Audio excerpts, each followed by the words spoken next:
மாணவ செல்வங்களே, அன்பு வணக்கம்.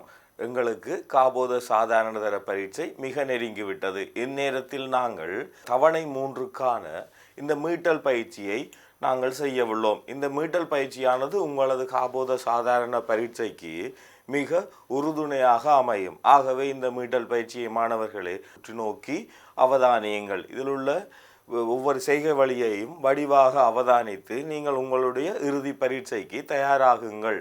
ஆகவே மாணவர்களை நாங்கள் இப்போது இந்த மீட்டல் பயிற்சியின் பகுதி 1 வினாக்களை பார்ப்போம்.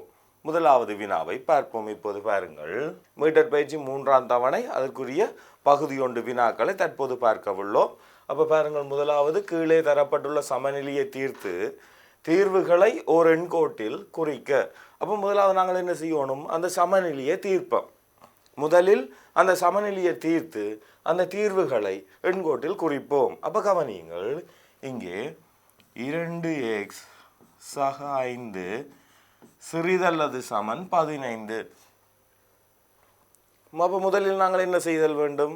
இந்த 5 இந்த எக்ஸை தான் எக்ஸிலான ஒரு சமநிலை. ஆகவே நாங்கள் இந்த எக்ஸை காண வேண்டும். ஆகவே முதலில் ஒரு இப்படியான சமநிலைகளை தீர்க்கும் போது கவனியுங்கள், நாங்கள் என்ன செய்யணும்? எளிய சமன்பாடுகளை தீர்த்தலை ஞாபகம் வைத்துக் கொண்டீர்கள் என்றால் மிக இலகுவாக இருக்கும். ஆகவே முதலில் இருபுறமும் 5ஐ கழிப்போம். 15 - 5. ஆகவே 2x சிறிது அல்லது சமன் 10. ஆகவே அடுத்து என்ன செய்வோம்? 2x சிறிது அல்லது சமன் 10 எனின் நாங்கள் என்ன செய்வோம்? அந்த எக்ஸை காணுவோம். 2ஆல் வகுத்தால் x சிறிது அல்லது சமன் 5. ஆகவே மாணவர்களை பாருங்கள், நாங்கள் இந்த சமநிலையை தீர்த்துள்ளோம். அடுத்து இந்த தீர்வினை எண்கோட்டின் மீது குறித்தல் வேண்டும். முதலில் கவனியுங்கள், இந்த தீர்வுகளை இங்கே நாங்கள் இந்த தீர்வுகள் இரு வகையான வினாக்கள் உங்களுக்கு வினவப்படலாம். ஒன்று எப்படி இருக்கும்? நிறைவன் தீர்வுகள் என கேட்கலாம், அல்லது தனியே தீர்வுகள் என கேட்கலாம். நிறைவன் தீர்வுகள் எனும் போது இங்கே நிறைவன் என்ன? 5, 4, 3, 2, 1 என செல்லும். ஆனால் எங்களுக்கு நிறைவன் தீர்வுகள் இப்போது கேட்கப்படவில்லை. தீர்வுகள் எனும்போது நாங்கள் என்ன செய்வோம்? அனைத்து தீர்வுகளையும் குறித்தல் வேண்டும். ஆகவே நாங்கள் எண்கோட்டில்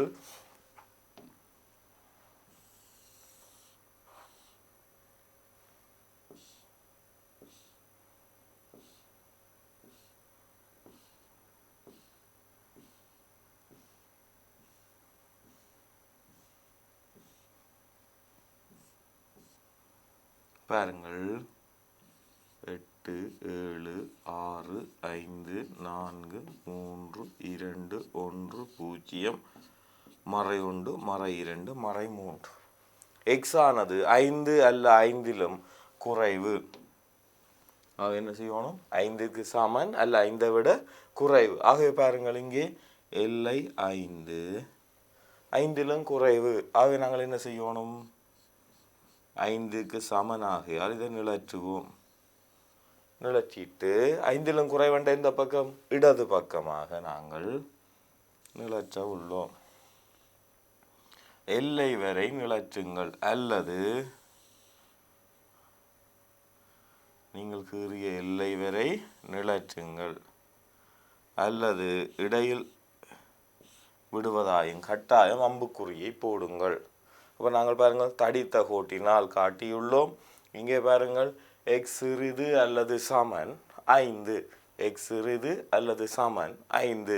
இந்த மறையன் தீர்வுகள் வரும்போது இப்போ மறை எக்ஸ் பெரிது 5 என வந்திருந்தால் இங்கே நாங்கள் என்ன செய்வோம்? இந்த மறை பெருமானத்தால் பிரிக்கும் போது இந்த சமநிலையானது மாறும். இங்கே எங்களுக்கு அந்த பிரச்சனை இல்லை. ஏன்னா இங்கே என்ன? எக்ஸ் ஆனது நேர், அதாவது என்ன? 2x என்பது நேர்குறி, 2 என்பது நேர்குறி. அங்கே மறைக்குறி வந்திருந்தால் தான் அந்த சமநிலை மாற்றம் அடையும். மற்றபடி நாங்கள் இந்த சமநிலையை பற்றி மேலதிகமாக உங்களுக்கு அறிய தர தேவையில்லை, இவ்வளவும் போதுமானது. ஆகவே பாருங்கள் மாணவர்களே, முதலாவது நாங்கள் இந்த சமநிலையை தீர்த்துள்ளோம். அந்த சமநிலையை தீர்த்து அதன் தீர்வுகளை என்ன செய்துள்ளோம்? எண்கோட்டில் குறித்துள்ளோம். ஆகவே நாங்கள் இரண்டாவது வினாவுக்கு செல்லுவோமா? தரப்பட்டுள்ள வெண்பரிப்படத்தில் நிழற்றப்பட்டுள்ள பிரதேசத்தை தொடை குறிப்பீட்டில் எழுதுக. அப்ப நிழற்றப்பட்ட பிரதேசம் எதுக்குரியது? PQR எனும் 3 தொடைகள் உண்டு. அதிலே பாருங்கள், இந்த P எனும் தொடையினதும் R எனும் தொடையினதும் இடைவெட்டு பகுதி தான் இது. ஆனால் அதிலும் நாங்கள் இந்த Q எனும் பகுதியை என்ன செய்துள்ளோம்? நீக்கியுள்ளோம். ஆகவே நாங்கள் இது என்ன எழுதலாம்? இங்க பாருங்கள், இதிலே இது P எனும் பகுதி, P எனும் பிரதேசம் தொடைப்பிரிவு, இது Q எனும் தொடைப்பிரிவு, இது R எனும் தொடைப்பிரிவு. இந்த Q எனும் தொடை முழுவதுமாக இல்லை, ஆனால் அது எது இருக்கின்றது? R இருக்கின்றது. ஆக நாங்கள் இந்த P என்ற தொடையை பற்றி நாங்கள் கவனிக்க வேண்டிய அவசியம் இல்லை. அப்ப பாருங்கள், முதலில் Q டேஷ் என் Qவிற்கு வெளியே, Qவில் எந்த ஒரு பகுதியும் எங்களுக்கு இல்லை. அப்ப Qவுக்கு வெளியே உள்ள பிரதேசத்துடன் இந்த ஆறுக்குரிய பிரதேசம் இடைவெட்டும் பகுதி தான் எங்களுக்கான இந்த நிழற்றப்பட்ட பகுதி. பாருங்கள், தனியே Q எனும் தொடைய கவனியுங்கள், R எனும் தொடை பிரிவையும் கவனியுங்கள். Qவிற்கு வெளியே எனும் போது Q தவிர்ந்த ஏனைய அனைத்து பிரதேசங்களும் வரும். ஆனால் அதில் R இடைவெற்ற பிரதேசம் இந்த பிரதேசம் மட்டும்தான்.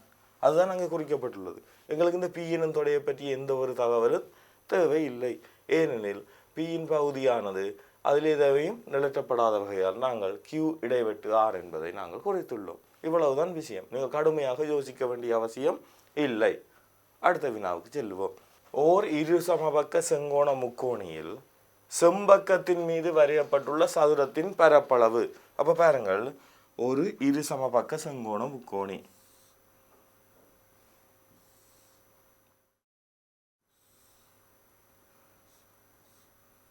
இரு சமபக்க செங்கோண முக்கோணி எனும் போது செப்பங்கம் தவிர்ந்த ஏனைய பக்கங்கள் இரண்டும் சமனாக இருக்கும்.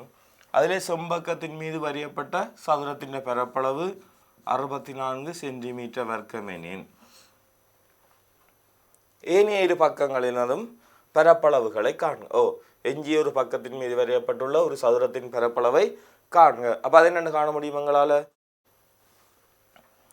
நீங்கள் இந்த பக்க நீளம் ஏனின் இந்த பக்க நீளமும் A. அப்ப இந்த ஒரு பக்கத்தின் மீது வரையப்பட்ட சதுரத்தின் பரப்பளவு என்னவாக இருக்கும்? A வர்க்கம். என் பக்க நீளம் A கொண்ட ஒரு சதுரம். இது என்னதும் பரப்பளவு A வர்க்கம். ஆகவே மொத்தத்தில் பாருங்கள், எங்களுடைய பைதகரசின் தேற்றப்படி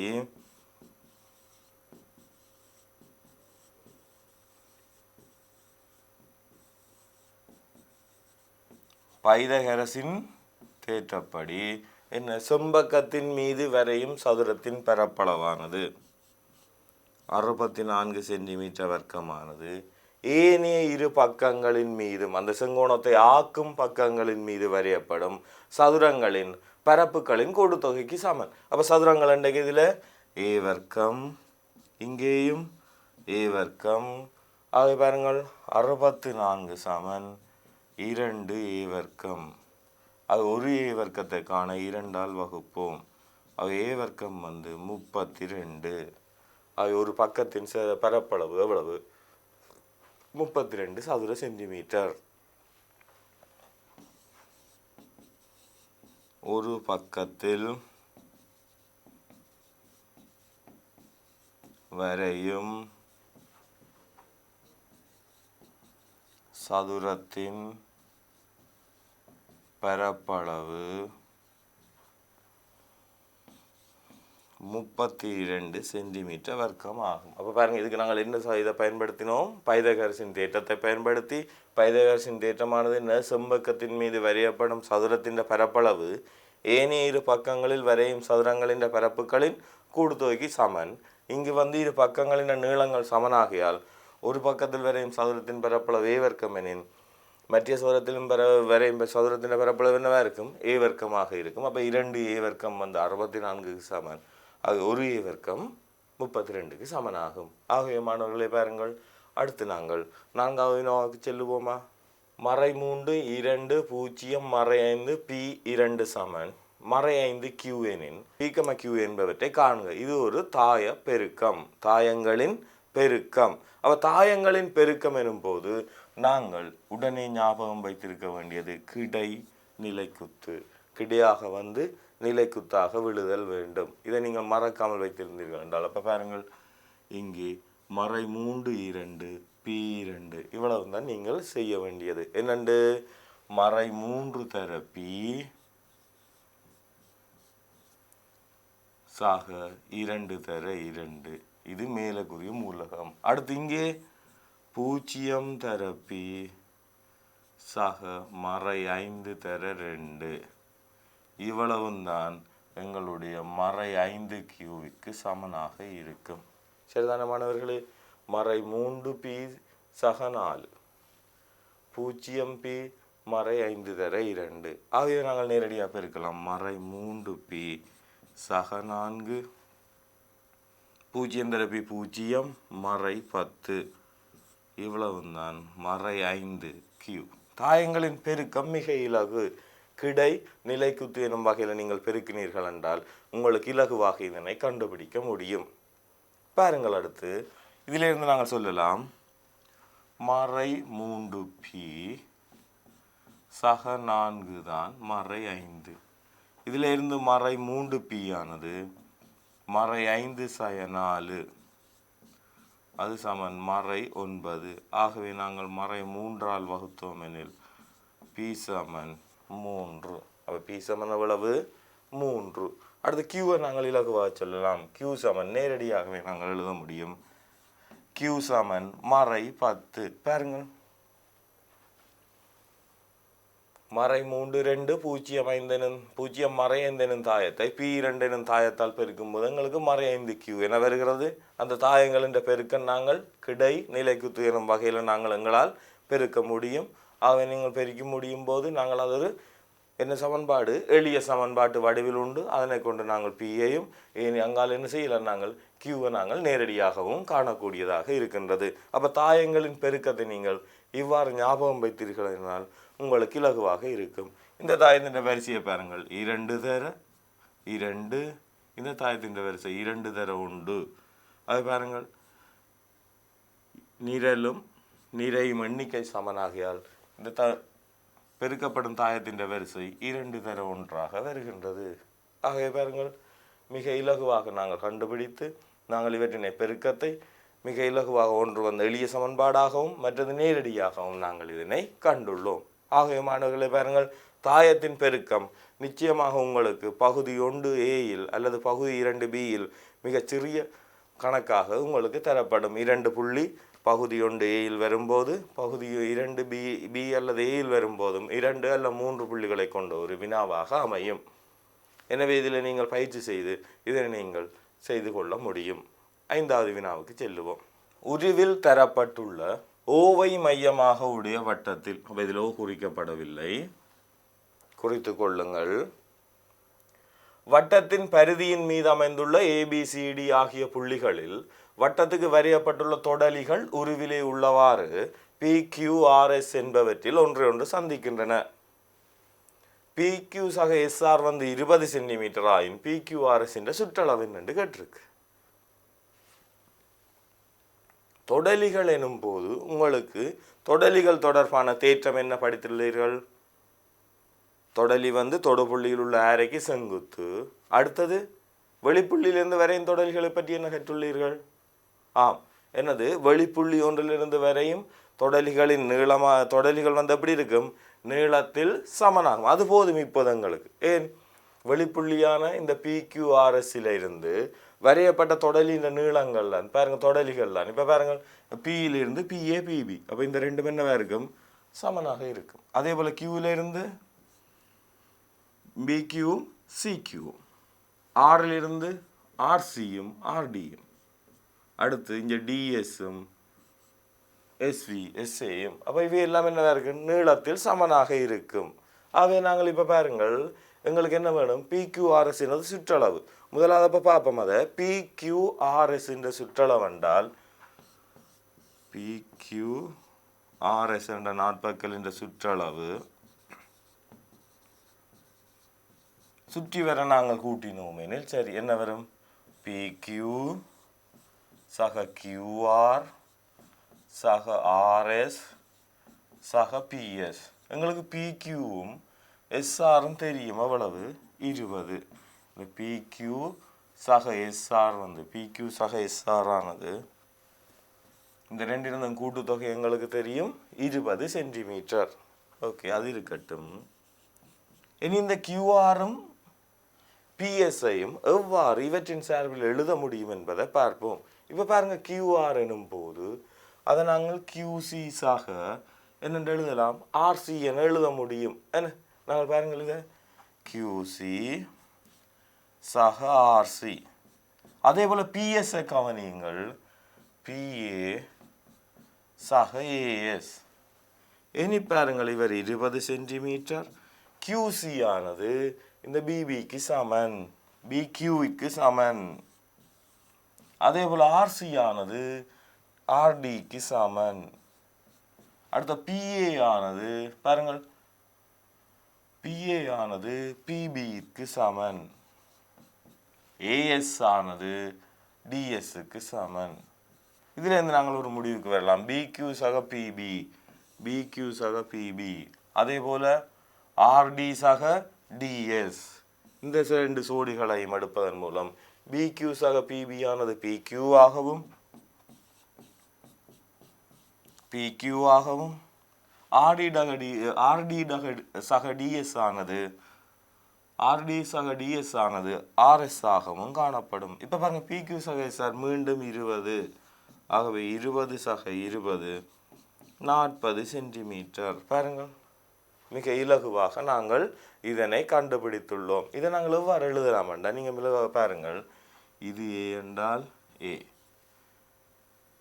B என்றால் B, C என்றால் C, D என்றால் D. எப்போ பாருங்கள், இப்போ A சக B சக C சக D எங்களுக்கு தெரியும்.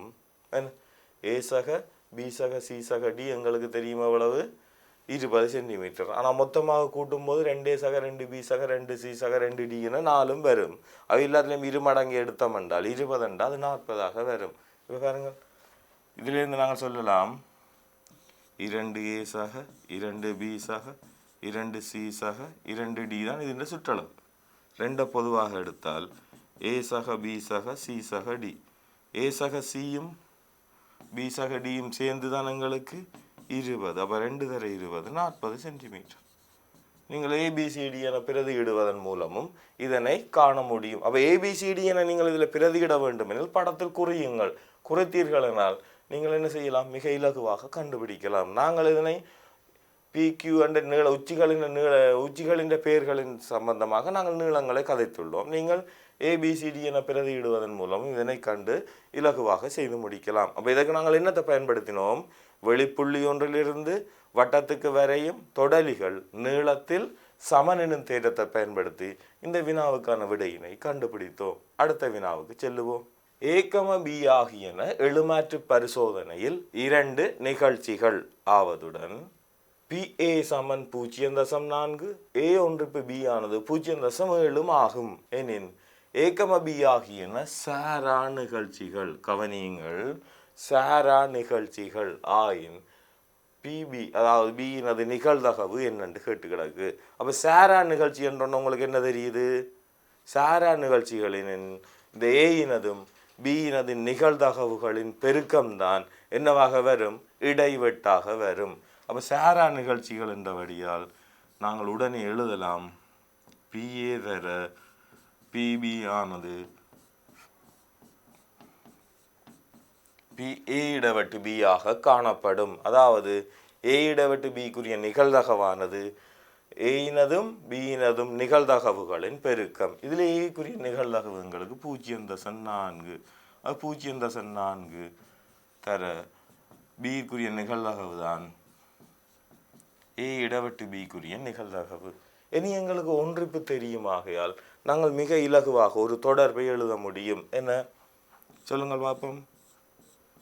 A நிகழ்வதற்குரிய நிகழ்தகவினதும் B நிகழ்வதற்குரிய நிகழ்தகவிலும் இருந்து அவற்றினது இடைவெட்டை கழிக்கும் போதுதான் எங்களுக்குரிய இந்த ஒன்றிப்பு கிடைக்கப்பெறும்.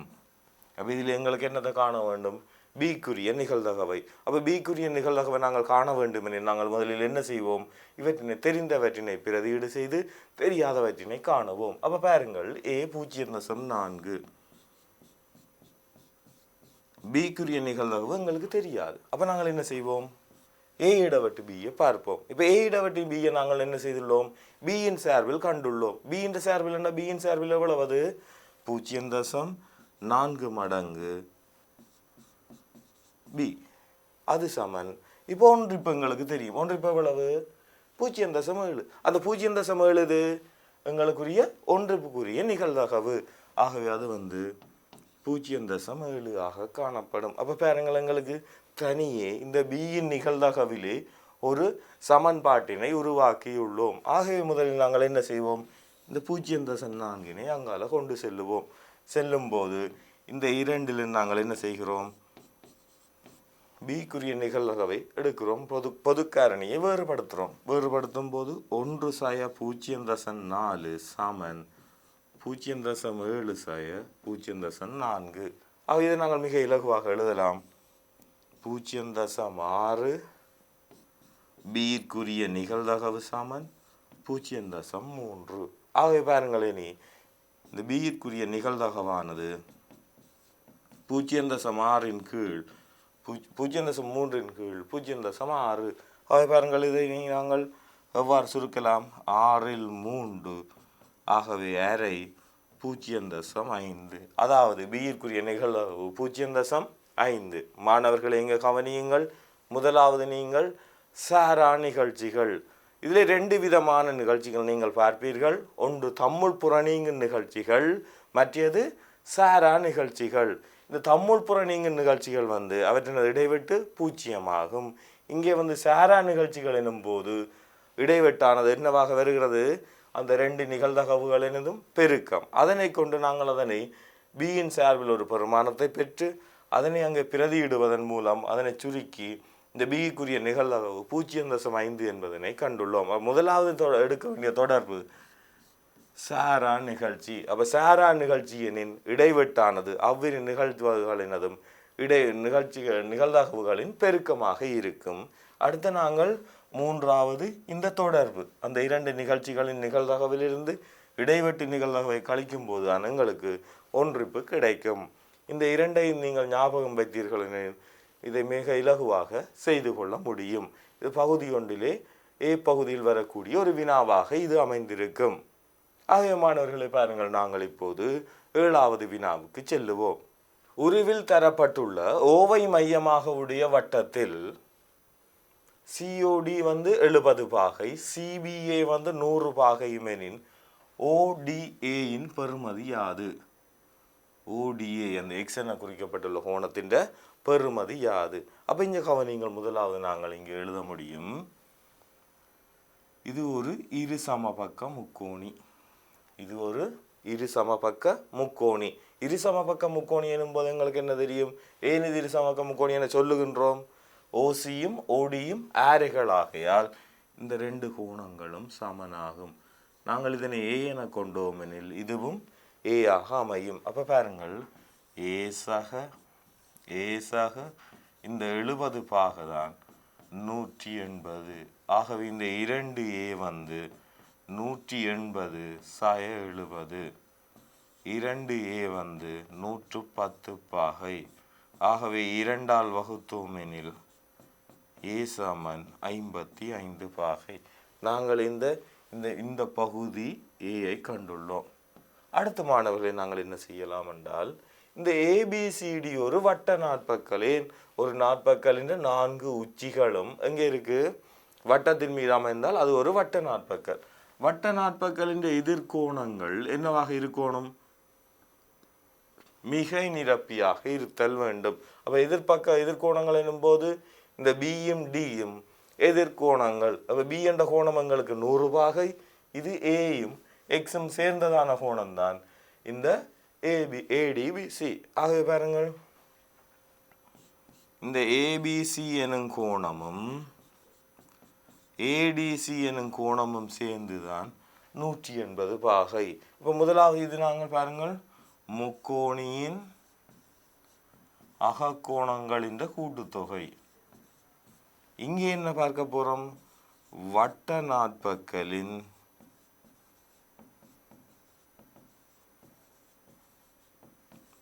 எதிர்கோணங்கள்.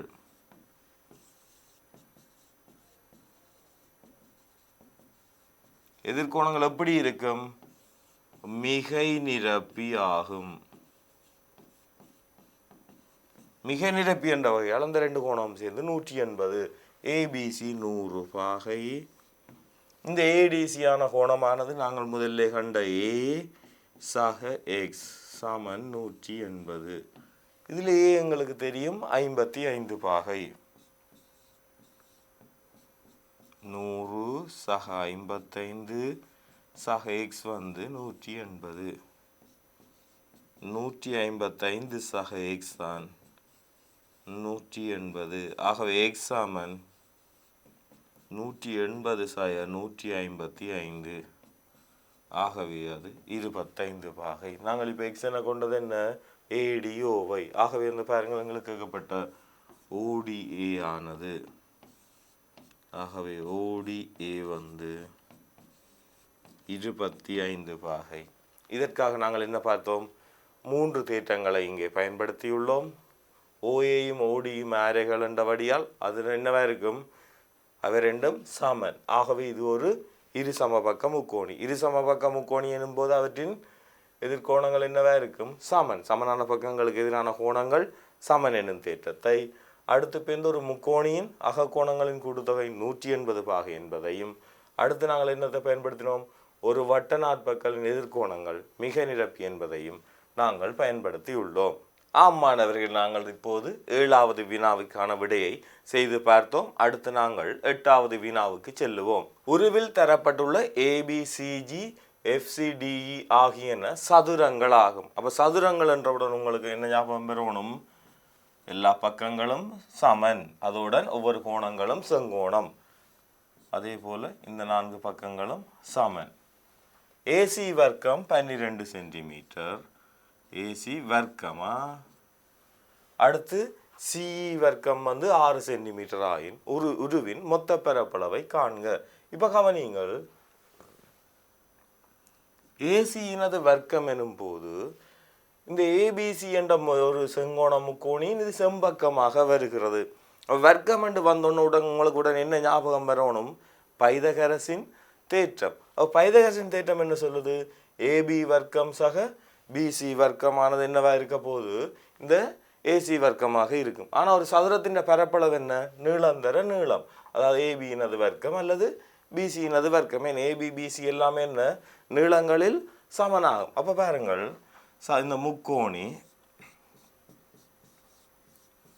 ஏபிசியில் பைதகரஸ் தேற்றப்படி ஏசி வர்க்கமானது ஏபி வர்க்கம் சக பிசி வர்க்கம். இப்போ ஏசி வர்க்கம் 12 எனின் இது 2 ஏபி வர்க்கம் அல்லது 2 பிசி வர்க்கத்துக்கு சமன். ஏபி பிசி எல்லாமே சமன்.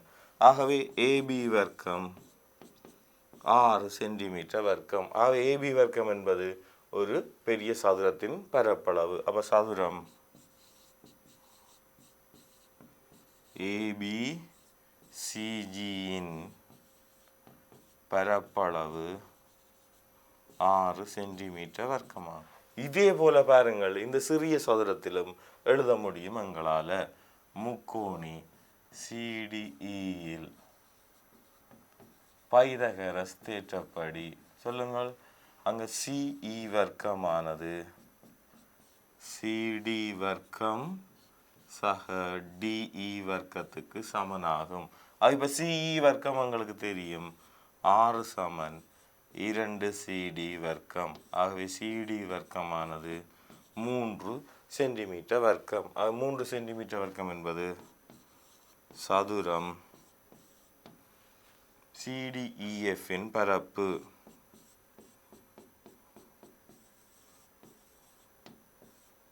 சிடிஇஎஃப்பின் பரப்பளவு 3 சென்டிமீட்டர் வர்க்கம். எங்களுக்கு என்ன கேள்வி, உருவின் மொத்த பரப்பு.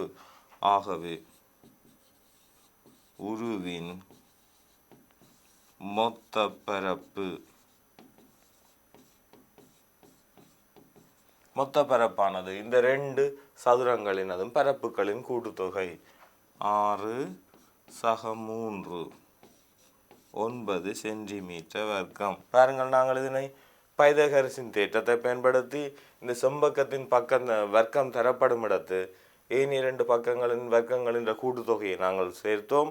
அதிலே இது சதுரமாகையால் அடுத்துள்ள பக்கங்கள் சமன். ஆகவே ஒரு பக்கத்தின் வர்க்கமானது 6 வரும். ஆகவே அது சதுரத்தின் பரப்பளவும் 6. இங்கேயும் இதன் அரைவாசி 3. ஆகவே 6 3 9 சென்டிமீட்டர் வர்க்கம் என்பதை மிக இலகுவாக கண்டுபிடித்துள்ளோம். இதுக்கு நாங்கள் என்னத்தை பயன்படுத்தியுள்ளோம்? பைதகரசின் தேற்றத்தை. அடுத்த வினாவுக்கு செல்லுவோம். உருவில் தரப்பட்டுள்ள ஏபிசி இசிடி ஆகியன செங்கோண முக்கோணிகளாகும். உருவின் மொத்த பரப்பளவு. அப்போ இங்கே உருவின் மொத்த பரப்பளவுண்டா என்ன? ஒவ்வொரு உருவும் 2 உருவங்கள் உண்டன. 1 2 இரண்டும் செங்கோண முக்கோணிகள். அப்போ செங்கோண முக்கோணிகள் என்ற பரப்போ எந்த வகையான முக்கோணிகளின் பரப்பாக இருந்தாலும் அரைதர அடிதர செங்குத்தியரம். அது இந்த செங்கோண முக்கோணிகள் எனும் போது இந்த அடியும் செங்குத்தும் முக்கோணிகளின் பக்கங்களாக வரும். ஆகவே முதலாவது முக்கோணிக்கு 8 6 தெரியும். ஆகவே அது எங்களுக்கு பிரச்சனை இல்லை. அது அரைதர 8 தர 6 எழுத முடியும். ஆனால் அடுத்த முக்கோணிக்கு பாருங்கள், செம்பக்கம் மாத்திரம் உண்டு. ஏனைய 2 பக்கங்களும் எங்களுக்கு தெரியாது. ஆகவே நாங்கள் என்ன செய்வோம்? இந்த ஏனைய பக்கங்களை எவ்வாறு காண முடியும்? பைதகரசின் தேற்றத்தை பயன்படுத்தி இந்த முக்கோணி ஏபிசியில் ஏசி எனும் பக்கத்தை காண முடியும். ஏசி எனும் பக்கத்தை காண்பதன் மூலம் சிஇயை சொல்ல முடியும். ஏனென்றால் சிஇன் நீளமானது ஏசியின் நீளத்தின் அரைவாசியாக அமையும். சிஇன் நீளம் தெரிந்தால் இந்த சிடியின் நீளத்தை காண முடியும். அங்கே நாங்கள் என்ன செய்வோம்? பைதகரசின் தேற்றத்தை பயன்படுத்துவோம். அப்போ 2 முக்கோணிகளுக்கும் தனித்தனியே நாங்கள் பைதகரசின் தேற்றத்தை பயன்படுத்த வேண்டும். முதலில் இந்த முக்கோணி ஏபிசிக்கு தான் பைதகரசின் தேற்றத்தை பயன்படுத்த முடியும். முக்கோணி ஏபிசியில் பைதகரஸ் தேற்றப்படி ஏசியினது வர்க்கம் ஏபி வர்க்கம் சக பிசி வர்க்கம். ஏசி வர்க்கமானது 6 வர்க்கம் சக 8 வர்க்கம். 36 சக 64 100. ஆகவே ஏசி வர்க்கம் 100 எனின் ஏசியானது 10 சென்டிமீட்டர். நீளங்கள் நேரன்களாகவே இருக்கும். ஆகவே அது 10 சென்டிமீட்டர். ஏசி 10 எனின் ஈசியானது நடுப்புள்ளியாகையால்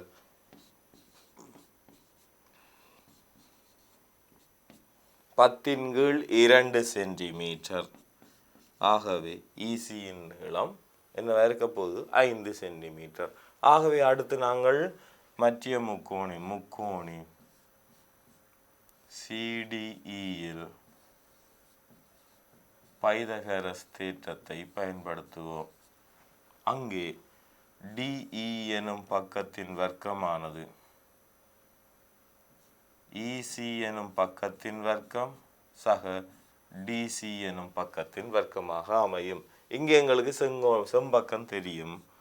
13 வர்க்கம் இசி 5 வர்க்கம் சக டிசியினது வர்க்கம்.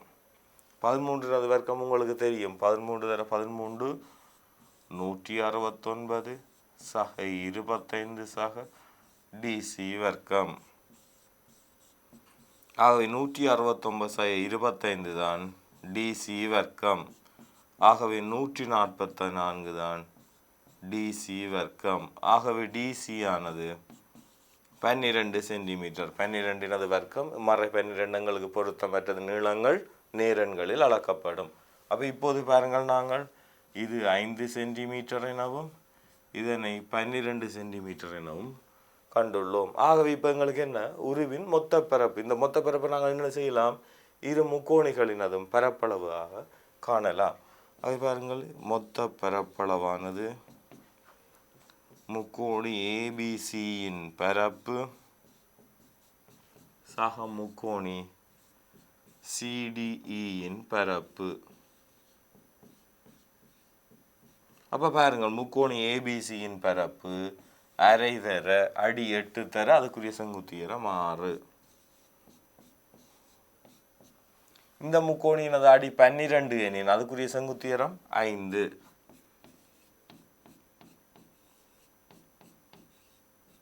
இதில் சுருக்கலாம் ஈ2 ஈர்4 ஈ2 ஈர்6 4 24 ஐ6 30 மொத்தத்தில் 54 சென்டிமீட்டர் வர்க்கம். ஆகவே பாருங்கள் இந்த ஒரு மொத்தத்தினதும் பரப்பளவு 54 சென்டிமீட்டர் வர்க்கமாக அமைந்துள்ளது. இந்த இரு முக்கோணிகளினதும் பரப்பளவை தனியே கண்டு நாங்கள் கூட்டினோம். அதற்காக என்ன செய்தோம்? பைதகரசின் தேற்றத்தை பயன்படுத்தி பக்க நீளங்களை அறிந்து கொண்டோம். ஆகவே மாணவர்களை பாருங்கள், இவ்வாறான வினாக்கள் வரும்போது நாங்கள் பைதகரசின் தேற்றத்தை பயன்படுத்தி பக்க நீளங்களை கண்டு அடிதர செங்குத்துயரம் அரைதர அடிதர செங்குத்துயரம் என்பது முக்கோணிகளின் பரப்பு, அதனை பிரதியிடுவதன் மூலம் நாங்கள் இதனை இலகுவாக காண முடியும். ஆகவே அடுத்த வினாவை பார்ப்போம். 10வது வினா, ஏ சமன் மறையொண்டு மறையொண்டு 2 மறை2 ஆயின் மறை 2 ஏ என்னும் தாயத்தை எழுதுக. அதாவது என்ன? ஒரு தாயத்தை நாங்கள் எண்ணி ஒன்றால் பெருக்க போகிறோம். அப்போ ஏ தெரியும் எங்களுக்கு. அப்போ மறை 2 ஏ காண வேண்டும். மறை 2 மறை1 மறை1 2 மறை 2. ஆகவே பாருங்கள், இந்த மறை 2னால் தாயத்தில் உள்ள ஒவ்வொரு உறுப்பையும் நாங்கள் பெருக்குவோம். பாருங்கள், மறை 2 தர மறை 1 மறை 2 தர மறை 1 மறை 2 தர 2 மறை 2 தர மறை 2. ஆகவே பாருங்கள், இதனை இலகுவாக மேற்கொள்ளலாம். 2 2 மறை 4 நேர் 4. பாருங்க, இதுதான் மறை 2. அதாவது தாயம் ஒன்றை எண்ணியால் பெருக்குவதென்பது அந்த தாயம் ஒன்றில் உள்ள அனைத்து மூலகங்களையும் அதே எண்ணால் பெருக்குதலுக்கு சமனாக வரும். ஆகவே நாங்கள் என்ன செய்கிறோம்? இந்த மறை 2னால் உள்ள இதில் உள்ள அந்த 4 மூலகங்களையும் நாங்கள் பெருக்குகின்றோம். இது ஒரு மிக இலகுவான ஒரு வினா. நீங்கள் இதனை மிக சுலபமாக நேரத்துடனேயே செய்து கொள்ள முடியும். ஆகவே மாணவர்களே, அடுத்த வினாவுக்கு செல்லுவோம். தரப்பட்டுள்ள உருவில் ஏயிலிருந்து வட்டத்துக்கு வரையப்பட்டுள்ள தொடலிச்சோடி ஏபி ஏசி ஆகும். வெளிப்புள்ளி ஒன்றிலிருந்து நாங்கள் வட்டத்துக்கு தொடலி வரைகிறோம். ஆகையால் ஏபியும் ஏசியும் நீளத்தில் சமன். கியூவிலிருந்து வட்டத்துக்கு வரையப்பட்ட தொடலி கியூஆர் ஏபி ஏசி ஆகிய பக்கங்களை பி ஆரில் சந்திக்கின்றன. முக்கோணி ஏபிஆரின் சுற்றளவு 18 சென்டிமீட்டர் ஆயின் ஏபியின் நீளத்தை காண்க. அப்போ பாருங்கள், உங்களுக்கு வெளிப்புள்ளிகளான பி ஆரிலிருந்து வரையப்பட்ட தொடலிகள் எனும் போது அவற்றின் நீளங்கள் எவ்வாறு இருக்கும்? சமனாக இருக்கும். இப்போ முக்கோணி எது? ஏபிஆரின் சுற்றளவு 18 சென்டிமீட்டர். ஏபிஆர் எனும் போது என்னவா இருக்க போகுது? ஏபி சக பிஆர் சக ஏஆர், இந்த 3 நீளங்களினதும் கூட்டுத்தொகை. பாருங்கள், ஏபி பிஆர் ஏஆர், இந்த 3 நீளம் தான் இந்த முக்கோணின் பக்கங்கள். அவற்றினது கூட்டுத்தொகை 18 சென்டிமீட்டர். நாங்கள் இப்போ என்ன செய்வோம் என்றால், இந்த பிஆர் என்ற நீளத்தை பிக்யூ சக கியூஆர் எழுதலாம். என்ன? ஏன்? அதில் அந்த கியூ வந்து பிஆரில் உள்ள ஒரு புள்ளி. ஏபி சக பிக்யூ சக கியூஆர் சக ஏஆர் சமன் 18 சென்டிமீட்டர். இப்போ ஏபி இந்த பிக்யூ ஆனது பிபிக்கு சமன். ஏபி சக பிபி. ஏன்? வெளிப்புள்ளி இந்த பியிலிருந்து வட்டத்துக்கு வந்த தொடரின் நீளங்கள். அதே போல பாருங்கள், கியூஆர் ஆனது ஆர்சிக்கு சமன். ஆர்சி சக ஏஆர் சமன் 18 சென்டிமீட்டர். ஏபி சக பிபியை சொல்லுங்கள். ஏபி சக பிபி தான் ஏபி. அதே போல இந்த ஆர்சியும் ஏஆரும் சேர்ந்தது தான் ஏசி. அவ்வளவும் 18 சென்டிமீட்டர். இப்போ இந்த தொடர்பை நாங்கள் கொண்டு வந்துட்டோம். ஆனால் ஏபியும் ஏசியும் என்னவா இருக்கும்? நீளத்தில் சமன். ஏபியும் ஏசியும் நீளத்தில் சமன். ஏன்? வெளிப்புள்ளி ஒன்றிலிருந்து வட்டத்துக்கு வரையும் தொடலிகள் நீளத்தில் சமன். அப்போ ஏபி சமன் ஏசி. ஆக ஏபி ஆனது 2AB என நாங்கள் எழுத முடியும். ஏன்? ஏசியும் ஏபிக்கு சமனாகியால் ஏபி சக ஏபி 2AB தான்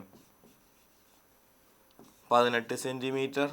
2 வகுத்தோம் எனில் ஏபி ஆனது 9 சென்டிமீட்டர். அப்போ ஏபியின் பக்க நீளமானது 9 சென்டிமீட்டராக காணப்படுகின்றது. அவை மாணவர்களை பாருங்கள், இந்த முக்கோணியின் சுற்றளவை நாங்கள் எழுதினோம். அதிலே வெளிப்புள்ளிகளான பிகமாரிலிருந்து வரையும் தொடலிகள் நீளத்தில் சமனாகியால் கியூஆருக்கு பதிலாக ஆர்சியையும் பிக்யூவுக்கு பதிலாக பிபியையும் பிரதியிடுவதன் மூலம் ஏபி சக ஏசி தான் 18 என்பதை கண்டோம். ஆனால் ஏபியும் ஏசியும் சமன் வெளிப்புள்ளியிலிருந்து வட்டத்துக்கு வரையும் தொடலியின் நீளங்கள். ஆகவே 2AB 18. ஆக ஏபி ஆனது 9 சென்டிமீட்டர். ஆகவே பாருங்கள் மாணவர்களே, அடுத்த வினாவுக்கு செல்லுவோம். வெற்றிடத்துக்கு பொருத்தமான உருவின் எண்ணை எழுதுக. சுற்றுவட்டத்தின் மையமானது ஒரு பக்கத்தின் மீது அமைவது. சுற்றுவட்டம் என்பது பக்கங்களின் உச்சிகளின் ஊடு செல்லும் வட்டம். அப்போ சுற்றுவட்டம் எனும் போது இந்த PQR ஆனது அடுத்த ABC XYZ என்பன வட்டத்தின் மீது உள்ள புள்ளிகளாக அமையும். இது பாருங்கள், இது ஒரு செங்கோண முக்கோணி 10, 8, 6 எனும் போது அது ஒரு செங்கோண முக்கோணி. அரை வட்ட கோணம் செங்கோணம். ஆகவே PR ஆனது வட்டத்தின் விட்டமாக இருக்கும். ஆகவே விட்டத்தில் தான் மையம் வரும். ஆகவே உரு இரண்டில் உள்ள செங்கோண முக்கோணிகள் தான் என்னவா இருக்கும்? செம்பக்கத்தின் மீது அந்த வட்டத்தின் மையம் காணப்படும். சுற்றுவட்டத்தின் மையமானது முக்கோணியின் வெளியே, அதாவது இந்த விரிகோண முக்கோணிகளுக்கு தான் சுற்றுவட்டத்தின் மையம் என்னவாக இருக்கும்? வட்டத்துக்கு வெளியேயாக இருக்கும். ஆகவே உரு 3. சுற்றுவட்டத்தின் மையம் முக்கோணிக்கு உள்ளே அமைவது அது என்ன? கூர்ங்கோண முக்கோணிகளுக்கு. ஆகவே அது 1. அப்போ கவனியுங்கள், சுற்றுவட்டத்தின் மையம் செம்பக்கத்தின் மீது அமையும். ஆகவே செங்கோண முக்கோணிகளுக்கு முக்கோணத்தின் பக்கத்தின் மீது என்னவா இருக்கு? சுற்றுவட்ட மையம் அமையும். ஏன்? அரைவட்ட கோணம் செங்கோணமாகையால் அதன் செம்பக்கமானது அந்த வட்டத்தின் விட்டமாக அமையும். அடுத்த விரிகோண முக்கோணிகளுக்கு சுற்றுவட்ட மையம் முக்கோணிக்கு வெளியேயும், குறுங்கோண முக்கோணிகளுக்கு சுற்றுவட்ட மையமானது முக்கோணிக்கு உள்ளேயும் காணப்படும். இந்த 3ஐயும் நீங்கள் இலகுவாக ஞாபகம் வைத்திருங்கள். சரியா மாணவர்களே? அடுத்த வினாவுக்கு செல்லுவோம். முக்கோணி ABC, PQR என்பன சமகோண முக்கோணிகளெனின் X, Y என்பவற்றை காண்க. சமகோண முக்கோணிகளெனின் அவற்றின் பக்கங்கள் விகித சமனாக இருக்கும். அது பாருங்கள், 3/6 சமன் X/10 5/y. ஆகவே பாருங்கள், சமனான பக்கங்கள், சமனான கோணங்களுக்கு எதிரான பக்கங்கள் விகித சமன். அப்போ 3/6 X/10 5/y. இனி நாங்கள் இதிலிருந்து பாருங்கள், இரண்டுமே தெரிந்த ஒரு தொடர்புடன் ஏனையவற்றை தொடர்பு படுத்துவோம். பாருங்கள், 6/3 தான் 5/y. பாருங்கள், குறுக்கு பெருக்கம் பெருக்கினால் 3y சமன் 30. ஆகவே 3ஆல் வகுத்தால் y சமன் 10 அலகுகள். அதே போல இங்கே பாருங்கள், 6/3 தான் X/10. குறுக்கம் பெருக்கம் பெருக்கினால் 30 சமன் 6x. இங்கே நாங்கள் 6ஆல் வகுத்தால் x சமன் 5 அலகுகள். அது பாருங்கள், x சமன் 5, y சமன் 10. அப்போ பாருங்கள், நாங்கள் இங்கே சமகோண முக்கோணிகள் எனும் போது சமனான கோணங்களுக்கு எதிரான பக்கங்கள் விகித சமனாக இருக்கும். அப்போ பாருங்கள், என்ன செய்துள்ளோம்? சமனான கோணங்களுக்கு எதிரான பக்கங்கள் விகித சமனாக இருக்கும் என்பதை பயன்படுத்தி நாங்கள் இவற்றினை கண்டுள்ளோம். ஆகவே மாணவர்கள், நாங்கள் இப்போது 13வது வினாவை பார்த்துள்ளோம். 14வது வினாவுக்கு செல்லுவோம். 4x/3 பெரிது அல்லது சமன் 8 எனும் சமநிலையை திருப்தி செய்யும் எக்ஸின் நிறைவன் தீர்வுகளை ஒரு எண்கோட்டின் மீது வரைக. நாங்கள் முதலிலே பார்த்த வினாவானது தீர்வுகளை எண்கோட்டில் வரைந்தோம். இங்கே பாருங்கள், நிறைவன் தீர்வுகளை எண்கோட்டில் வரைய வேண்டும். அப்போ முதலில் நாங்கள் இந்த சமநிலையை தீர்ப்போம்.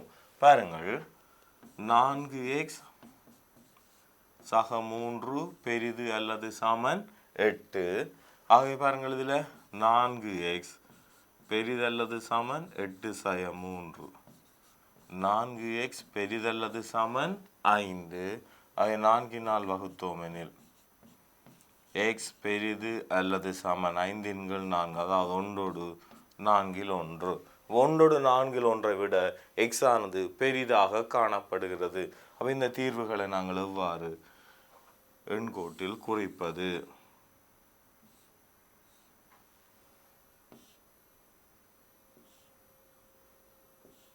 முதலில் நாங்கள் எண்கோட்டினை வரைவோம்.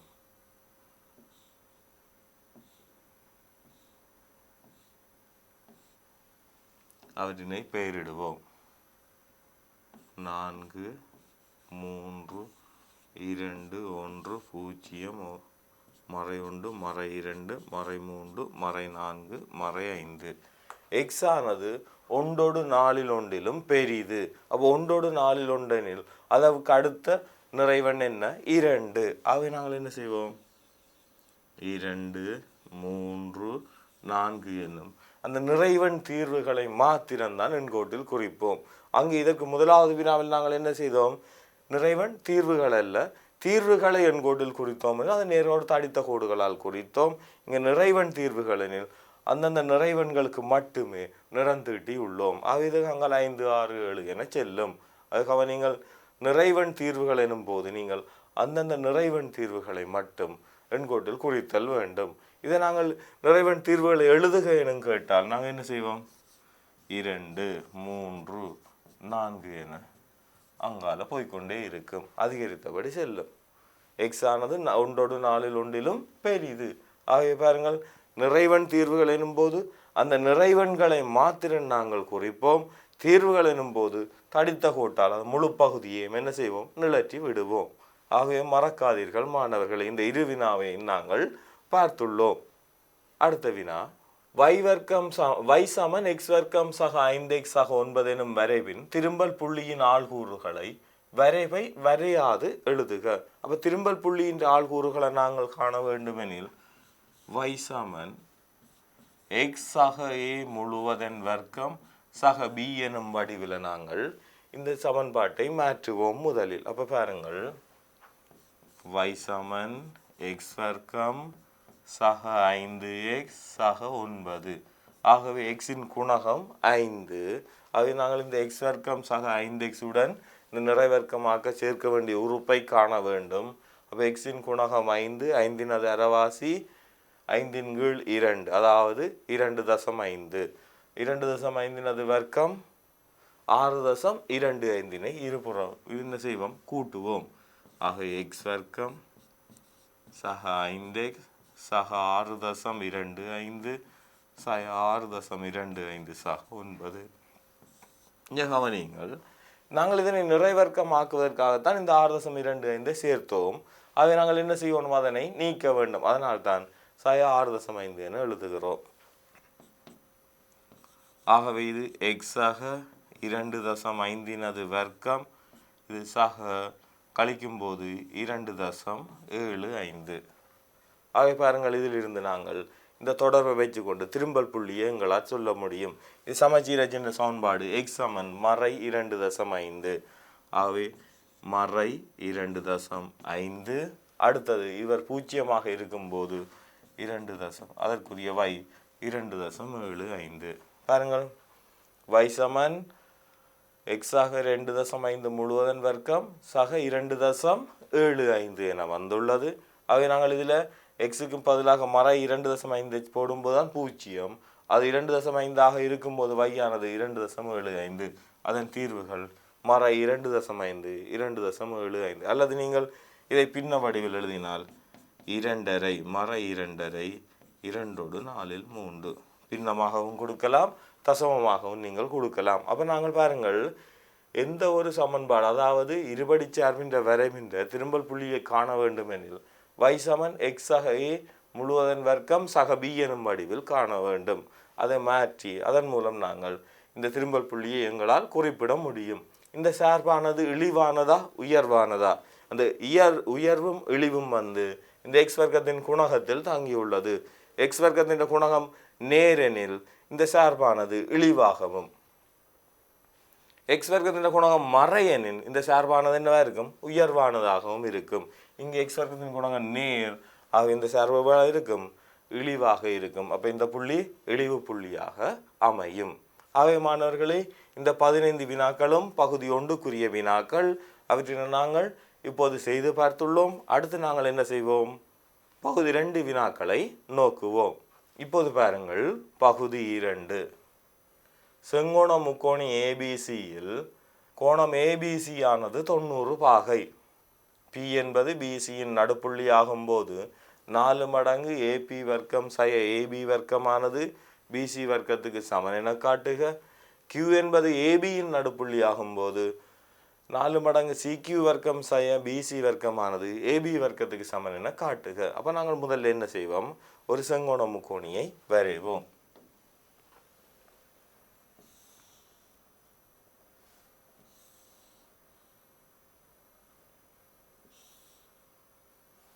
செங்கோண முக்கோணி, இதிலே செங்கோணம் பி, ஏ பி சி. பி என்பது பிசியின் நடுப்புள்ளி, பிசியின் நடுப்புள்ளி பி. அப்போ இந்த பக்கமும் இந்த பக்கமும் சமனாகும்.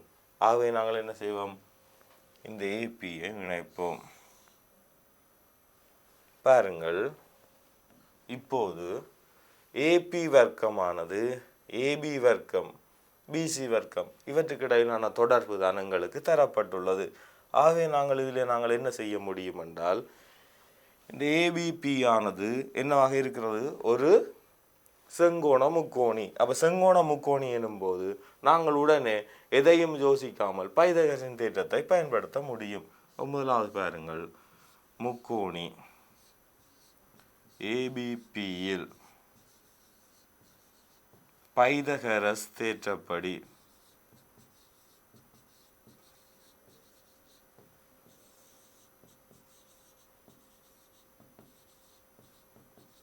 செம்பக்கமான ஏபியினது வர்க்கமானது ஏபி வர்க்கம் சக பிபி வர்க்கமாக அமையும். பாருங்கள், நாங்கள் இந்த தொடர்பை எழுதிவிட்டு எங்களுக்கு தரப்பட்டுள்ள அந்த காட்டுக என்ற கேள்வியில் ஏபி வர்க்கம் உண்டு, ஏபி வர்க்கம் இருக்கு, பிசி வர்க்கம் தான் இருக்கு. என்ன இல்லை, எங்களுக்கு பிபி இல்லை. அப்போ பிபிக்கும் பிசிக்கும் இடையிலான தொடர்பு என்ன, பி ஆனது பிசியின் நடுப்புள்ளி. ஆகவே பிபி ஆனது இந்த பிசியின் என்னவாக இருக்கும், அரைவாசியாக இருக்கும். அப்போ அதை நாங்கள் கொண்டு வரோம். ஏன், பி வந்து பிசியின் நடுப்புள்ளி. அப்போ பாருங்க, ஏபி வர்க்கம் சமன் ஏபி வர்க்கம் சக பிபி ஆனது பிசியின் கீழ் 2ஆக அமையும். ஆகவே அவருடைய வர்க்கம். பாருங்கள், ஏனெனில் பி ஆனது பிசியின் நடுப்புள்ளி, பி பிசியின் நடுப்புள்ளி. ஆக பாருங்கள், இதை நீ எழுதலாம், ஏபி வர்க்கம் சமன் ஏபி வர்க்கம் சக பிசி வர்க்கத்தின் கீழ் 2 வர்க்கம் 4. நாங்கள் பாருங்கள் பின்ன வடிவிலே இல்லை. ஆகவே அனைத்தையும் 4 பெருக்குவோம். 4 ஏபி வர்க்கம் சமன் 4 ஏபி வர்க்கம் சக பிசி வர்க்கம். அனைத்து உறுப்புகளையும் 4 பெருக்கிவிட்டோம். ஆகவே பிசி வர்க்கத்துக்கு இடையே ஒரு தொடர்பு. ஆக இங்கே பாருங்கள், 4 ஏபி வர்க்கம் சய 4 ஏபி வர்க்கம் தான் பிசி வர்க்கம். இந்த ரெண்டுலையும் நாங்கள் 4 பொதுவாக எடுத்தோம் என்றால் 4 மடங்கு ஏபி வர்க்கம் சய ஏபி வர்க்கம் தான் பிசி வர்க்கத்துக்கு சமன். அப்போ பாருங்கள், முதலாவது தொடர்பை நாங்கள் காட்டியுள்ளோம். இதே போல பாருங்கள், கியூ என்பது ஏபியின் நடுப்புள்ளி. அப்போ நாங்கள் இப்போது என்ன செய்வோம், கியூவை காணப்போகிறோம். கியூ ஆனது ஏபியினது நடுப்புள்ளி. இதிலிருந்து பாருங்கள், சிக்யூ வர்க்கத்துக்கும் பிசி வர்க்கத்துக்கும் ஏபி வர்க்கத்துக்கும் இடையிலான தொடர்பு. அது இங்கேயும் இது ஒரு செங்கோண முக்கோணி. எது, பிசிக்யூ ஒரு செங்கோண முக்கோணி ஆகையால் அங்கேயும் நாங்கள் பைதகரசின் தேற்றத்தை பயன்படுத்தி இதே போல் ஒரு தொடர்பை கட்டி எழுப்ப முடியும். அப்போ முக்கோணி பிசிக்யூவில் பைதகரஸ் தேற்றப்படி. இங்கே பைதகரஸ் தேற்றமானது என்ன சொல்லுது? சிக்யூவின் வர்க்கமானது பிசி வர்க்கம் சக பிக்யூ வர்க்கம். அப்போ பாருங்கள், எங்களுக்கு சிக்யூ பிசி உண்டு, பிக்யூ தான் இல்லை. பிக்யூவுக்கு பதிலாக ஏபி இருக்கு. அப்போ இந்த பிக்யூவுக்கும் ஏபிக்கும் என்ன தொடர்பு? ஏபியின் நடுப்புள்ளி கியூ ஆகையால் என்ன நடக்கும்? பிக்யூன்ற இருமடங்கு தான் ஏபி. ஆகவே ஏபியின் அரைவாசியாக பிக்யூ காணப்படும். ஆகவே நாங்கள் இதில் எழுதலாம் சிக்யூவின் வர்க்கம் சமன் பிசி வர்க்கம் சக இந்த பிக்யூக்கு பதிலாக ஏபியின் கீழ் 2 முழுவதன் வர்க்கம். அப்போ நாங்கள் என்ன எழுதணும்? கியூ ஆனது ஏபியின் நடுப்புள்ளி. இதிலிருந்து பாருங்கள், சிக்யூ வர்க்கம் பிசி வர்க்கம் சக ஏபி வர்க்கத்தின் கீழ் 4. அனைத்தையும் நாங்கள் 4 பெருக்கினால் சிக்யூ வர்க்கம் 4 சிக்யூ வர்க்கமானது 4 பிசி வர்க்கம் சக ஏபி வர்க்கம். அப்போ பாருங்கள், இனி தொடர்பை பார்ப்போம். ஏபி வர்க்கம் தனியே இருக்கு. அப்போ இந்த 4 பி வர்க்கத்தை இஞ்சால கொண்டு வருவோம். 4 சிக்யூ வர்க்கம் சய 4 பிசி வர்க்கம் தான் ஏபி வர்க்கத்துக்கு சமன். ஆகவே ஏபி வர்க்கமானது 4 மடங்கு சிக்யூ வர்க்கம் சய பிசி வர்க்கமாக அமையும். அப்போ எங்களுக்கு இந்த தரப்பட்ட 2 முடிவுகளையும் நாங்கள் கண்டுள்ளோம். இதற்குரிய 3வது பகுதியை பார்ப்பதற்கு முன் கவனியுங்கள் மாணவர்களே, எங்களுக்கு தந்த தரவுகளையும் காட்ட வேண்டிய அந்த கோவையையும் வைத்து நாங்கள் என்ன செய்கிறோம்? பைதகரஸின் தேற்றத்தை எந்த முக்கோணி பொருத்தமானதென கண்டு அந்த முக்கோணிக்கு பைதகரஸ் தேற்றத்தை எழுதுவதன் மூலம் நாங்கள் இந்த தொடர்பினை இலகுவாக காணக்கூடியதாக இருந்தது. இனி பார்ப்போம் இந்த 3வது பகுதி என்ன. மேலே பெற்ற 1,2 ஆகியவற்றின் விடைகளை பயன்படுத்தி 4 மடங்கு ஏபி வர்க்கம் சக சிக்யூ வர்க்கமானது 5 ஏசி வர்க்கத்துக்கு சமன் என்பதை நாங்கள் உய்த்தறிய வேண்டும். அப்போ நாங்கள் அங்கு பெற்ற முடிவுகளை பார்ப்போம்.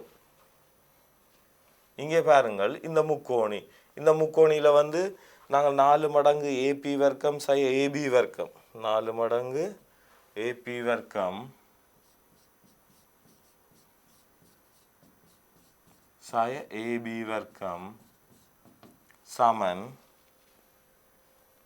பிசி வர்க்கம் எனவும், அடுத்த பாருங்கள்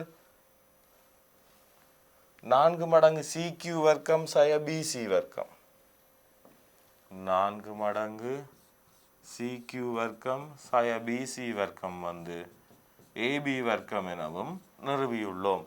இதனை நாங்கள் பாருங்கள் எந்த முக்கோணிக்கு பயன்படுத்தி இருக்கிறோம்? இப்ப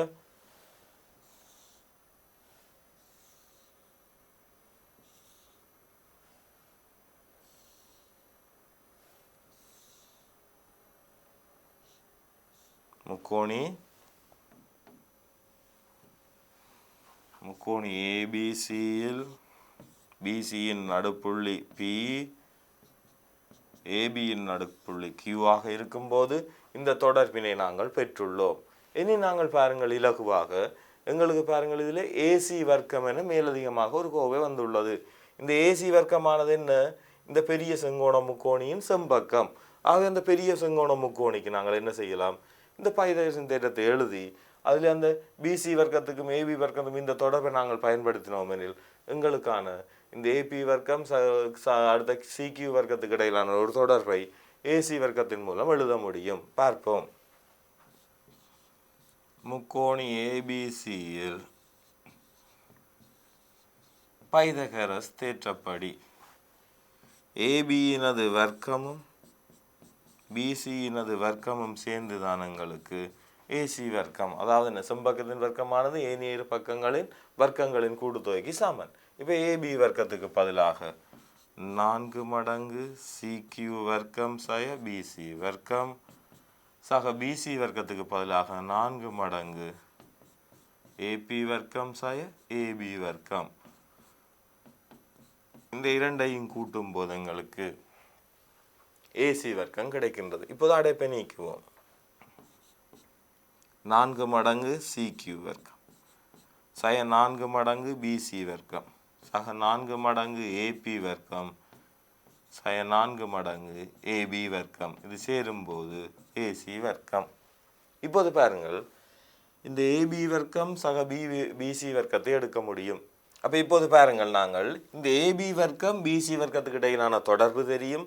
அதை நாங்கள் இதில் பாருங்கள் 4 இந்த ரெண்டுலையும் சேர்த்து இந்த 4 பொது எடுக்கலாம். 4 பொது எடுக்கும்போது சிக்யூ வர்க்கம் சக ஏபி வர்க்கம். அப்போ இந்த எங்களுக்கு ஏபி வர்க்கம் சக சிக்யூ வர்க்கம் வந்துட்டு. இனி நாங்கள் இந்த இரண்டிலையும் மாறை ஒரு 4 பொது எடுத்தால் பிசி வர்க்கம் சக ஏபி வர்க்கம் சமன் ஏசி வர்க்கம். இது அப்படியே இருக்கட்டும், இது எங்களுக்கு தேவை. என்ன, 4 மடங்கு சிக்யூ வர்க்கம் சக ஏபி வர்க்கம். இந்த சாய பாருங்கள், 4 மடங்கு ஏபி வர்க்கம் சக பிசி வர்க்கம் தான் ஏசி வர்க்கம். சாய ஏசி வர்க்கம் தான் ஏசி வர்க்கம். ஏனெனில் எங்களுக்கு விடையில் ஏபி வர்க்கமோ பிசி வர்க்கமோ இல்லை, ஏசி வர்க்கம் மாத்திரம் உண்டு. அவை வேறு எங்களை கொண்டு போனோம் என்றால் 4 மடங்கு சிக்யூ வர்க்கம் சக ஏபி வர்க்கம் தான் ஏசி வர்க்கம் சக 4 ஏசி வர்க்கம். அப்போ மொத்தத்தில் 4 மடங்கு ஏபி வர்க்கம் கூட்டல் எனும்போது ஏபி வர்க்கம் சக சிக்யூ வர்க்கம் என மாறி எழுத முடியும். சிக்யூ வர்க்கமானது 5 ஏசி வர்க்கம். பாருங்கள், 5 ஏசி வர்க்கம் என்பதை நாங்கள் உய்தறிந்துள்ளோம். ஏற்கனவே பயன்படுத்தி அந்த பெற்ற 2 முடிவுகளையும் பயன்படுத்தி இந்த பெரிய முக்கோணி ஏபிசிக்கு பைதகரசின் தேற்றத்தை எழுதுவதன் மூலம் நாங்கள் இந்த முடிவை உய்தறிந்துள்ளோம். அடுத்து பாருங்கள், 4வது பகுதிக்கு வருவோம். மேற்குறித்த முக்கோணி ஏபிசி ஒரு இருசமபக்க செங்கோண முக்கோணி ஆகும்போது மேலே பெற்ற 3 விடையை பயன்படுத்தி ஏபிக்கு கியூபி ஆனது வர்க்கமூலம் 5 வர்க்கமூலம் 2 எனும் விகிதத்தில் உண்டு என காட்டுக. அப்போ பாருங்கள், ஏபிக்கு கியூபி ஆனது ஏபிக்கு கியூபி பாருங்கள், ஏபிக்கும் கியூபிக்கும் இடையிலான தொடர்பினை நாங்கள் என்னென்னு சொல்லணும், வர்க்கமூலம் 5 வர்க்கமூலம் 2 என எழுதுதல் வேண்டும். இப்போ உங்களுக்கு தெரியும் பாருங்கள், இப்போ ஏபி தெரியும் உங்களுக்கு. இப்போ கவனியுங்கள், இந்த ஏபியும் சிக்யூவும் எப்படி இருக்கும், இருசமக்க முக்கோணி தானே. அப்போ இருசமக்க செங்கோண முக்கோணி எனும்போது ஏபி சமன் பிசி ஆகும்.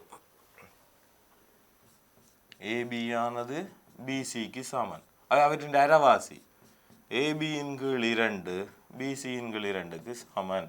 அது மொத்தத்தில் பிக்யூவும் பிபியும் சமனாக இருக்க போகுது. பிக்யூவும் பிபியும் சமனாக இருக்கும். அப்போ பாருங்கள், நாங்கள் இதில் இனி நாங்கள் என்ன செய்வோம் எனில், பிக்யூவும் பிபியும் சமன் எனும்போது ஏபியும் பிசியும் சமன் எனும்போது இந்த ஏபியும் சிக்யூவும் என்னவாக இருக்கும், சமனாக இருக்கும். ஆகவே அடுத்த தொடர்பு ஏபியும் கியூசியும் சமன். பாருங்கள், இந்த ரெண்டும் இவற்றின் அரைவாசி எனும்போது பிபிக்கு பதிலாக நான் பிக்யூ எடுக்கலாம். ஆகவே அதே நேரம் பிசிக்கு பதிலாக ஏபியை எடுக்கலாம். இருசமக்க செங்கோண முக்கோணி. அப்போ ஏபியும் கியூசியும் சமனாக இருக்கும். உங்களுக்கு என்ன, ஏபிக்கும் கியூபிக்கும் இடையிலான தொடர்பு. நாங்கள் இப்போ ஏபியும் சிக்யூவும் சமன். இந்த தொடர்பு நாங்கள் எடுக்கலாம், 4 தர ஏபி வர்க்கம் சக ஏபி வர்க்கம் தான் 5 ஏசி வர்க்கம். சரிதானே. ஆகவே இதிலிருந்து நாங்கள் சொல்லலாம் 4 தர 2 ஏபி வர்க்கம் 5 ஏசி வர்க்கம். ஆகவே 8 ஏபி வர்க்கம் சமன் 5 ஏசி வர்க்கம். இது ஒரு தொடர்பு. அடுத்து பாருங்கள், என்னது வேணும், எங்களுக்கு கியூபி வேணும். கியூபி என்பது இந்த நீளம். கியூபின்ற வர்க்கத்தை பிக்யூ பிபின்ற சார்பில் எங்களால் எழுத முடியும். பாருங்கள், அதுவும் ஒரு பைதகரஸ் தேற்றப்படி பிக்யூ ஆனது பிக்யூன்ற வர்க்கமானது பிக்யூவின் வர்க்கம் சக பிபியின் வர்க்கம். ஆகவே இதை நான் எழுதலாம், பிக்யூவின்ற வர்க்கமானது 2 பிக்யூ வர்க்கம். ஏன் 2 சமன் தானே, இந்த பக்க நிலம் இந்த பக்க நிலம் சமன், இருசமக்க செங்கோண முக்கோணி. ஆனால் இந்த பிக்யூ ஆனது ஏபின்ற அரைவாசி. ஆகவே நாங்கள் எழுதலாம், பிக்யூ வர்க்கம் 2 மடங்கு ஏபிங்கள் 2 முழுவதன் வர்க்கம் அது ஏபி வர்க்கத்தின் கீழ் 2 ஆகும். அதாவது ஏபி வர்க்கத்தின் இருமடங்கு ஏசி வர்க்கம். அப்போ நான் இதை சுருக்கி எழுதலாம். 2PQ வர்க்கம் ஏபி வர்க்கமாகும். ஆனால் ஏபி வர்க்கத்துக்கும் ஏசி வர்க்கத்துக்கும் இடையிலான தொடர்பை கொண்டு வந்தால் தான் இந்த ரெண்டுக்கும் இடையிலான தொடர்பை எங்களால் எழுத முடியும். ஆகவே நாங்கள் அடுத்து என்ன செய்வோம்?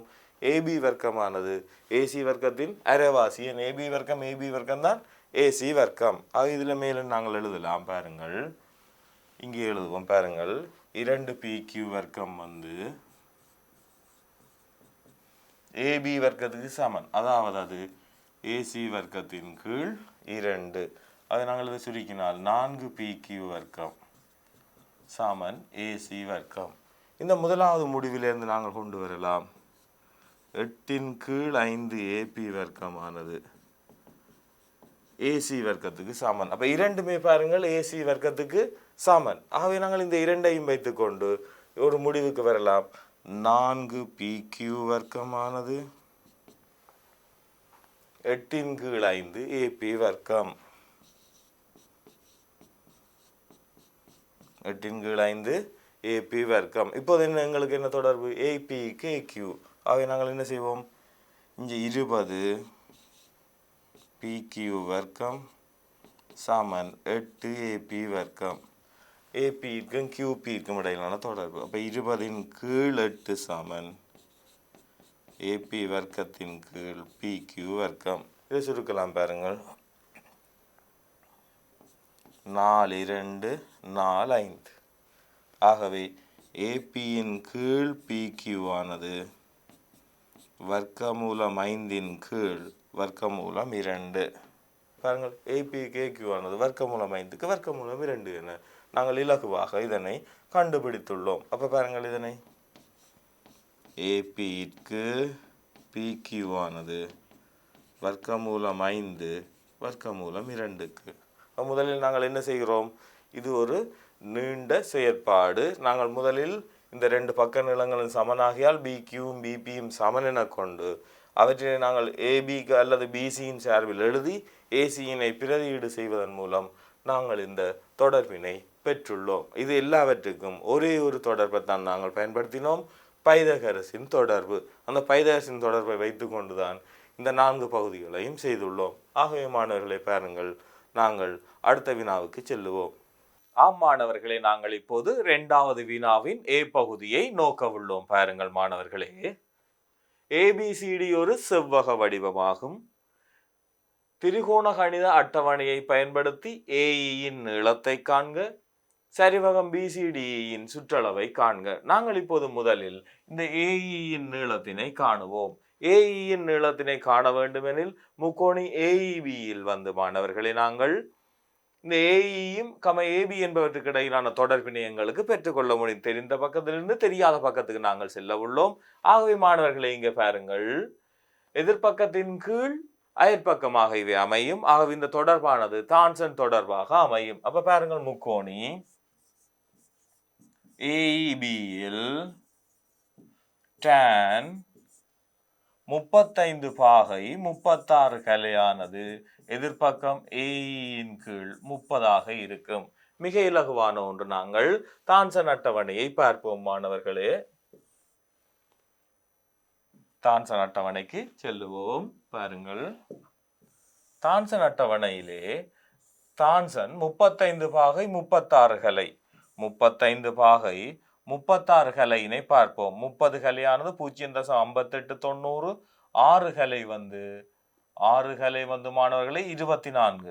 அப்ப 24ம் 58 90ம் 24ம் 58 90னையும் பார்க்க உள்ளோம். 24 58 90 கூட்டுவோம் மாணவர்களே. 4 9 2 11 1 மீதி 9 5. பாருங்கள், 0.5914. இதுதான் மாணவர்களே ஏஇயின் கீழ் 30 இருக்கும். எங்களுக்கு ஏஇயின் நீளம் தேவையாகையால் நாங்கள் இதனை 30ஆல் பெருக்குவோம். 5 9 1 4 தர 30. ஆகவே ஏஇ சமன் மாணவர்களே 0 3 12 1 மீதி 3 3 4 மூவம்ப 27 2 மீதி, மூவம்ப 27 மாணவர்களே 2 மீதி, 3 5 15 2 17 1 மீதி, 0 0. ஆகவே மாணவர்கள் நாங்கள் இப்போது தசம எண்களை நாங்கள் மட்டம் தட்டும் போது மாணவர்களே 4 தசமதானங்கள் ஆக இருக்கும். ஆகவே 17.742 ஏஇ ஆனது 17.742 மீட்டராக சென்டிமீட்டராக காணப்படும். நாங்கள் இதனை பாருங்கள் மாணவர்களே, இப்போது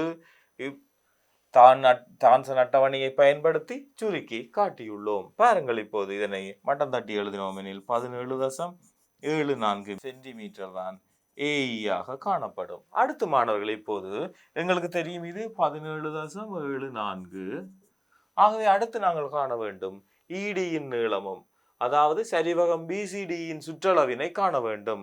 சரிவகம் பிசிடியின் சுற்றளவை நாங்கள் காண வேண்டும் எனில் பாருங்கள், பியின் நீளம் இடியின் நீளம் காண வேண்டும். இது 30 சென்டிமீட்டர். இந்த ரெண்டு நீளத்தையும் காண வேண்டும் எனில் எங்களுக்கு இது 17.74 ஆகையால் இந்த 40 இருந்து அப்ப இடியின் நீளத்தை நாங்கள் மிக இலகுவாக காணலாம்.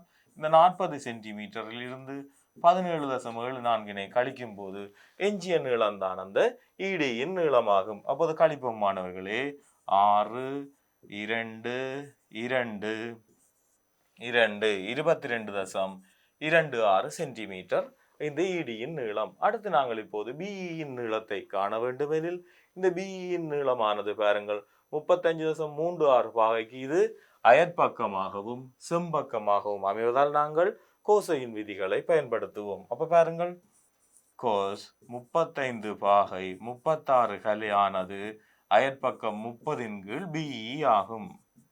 ஆகவே நாங்கள் இப்போது கோசையின் 35 பாகை 36 கலைக்கு செல்லுவோம்.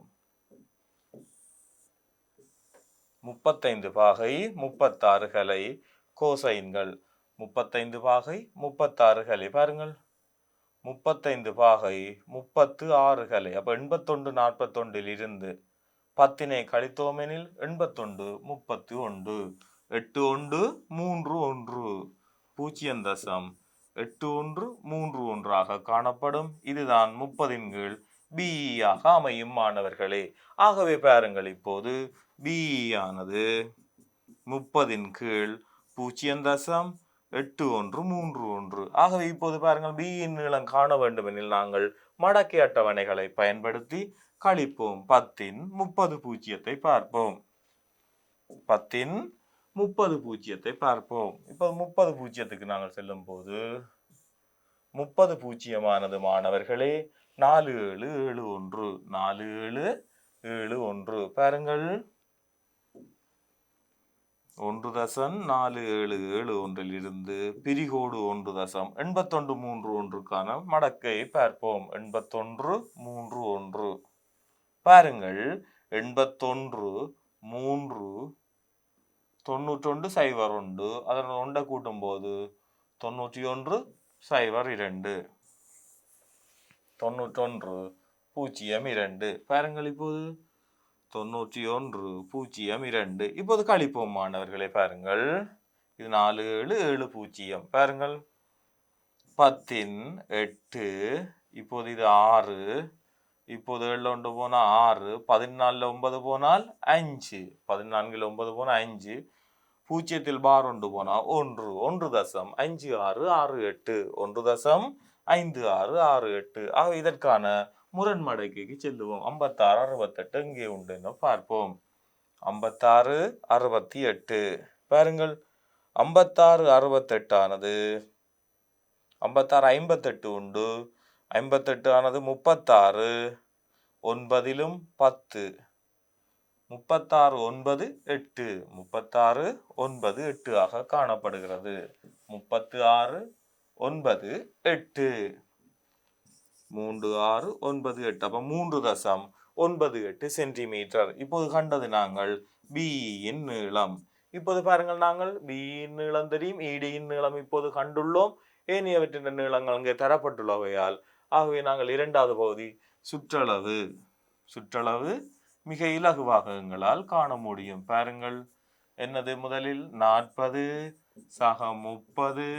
பாருங்கள், பிசியின் நீளம் சக சிடியின் நீளம் டியின் நீளம் சக பியின் நீளம். பாருங்கள் டியின் நீளமானது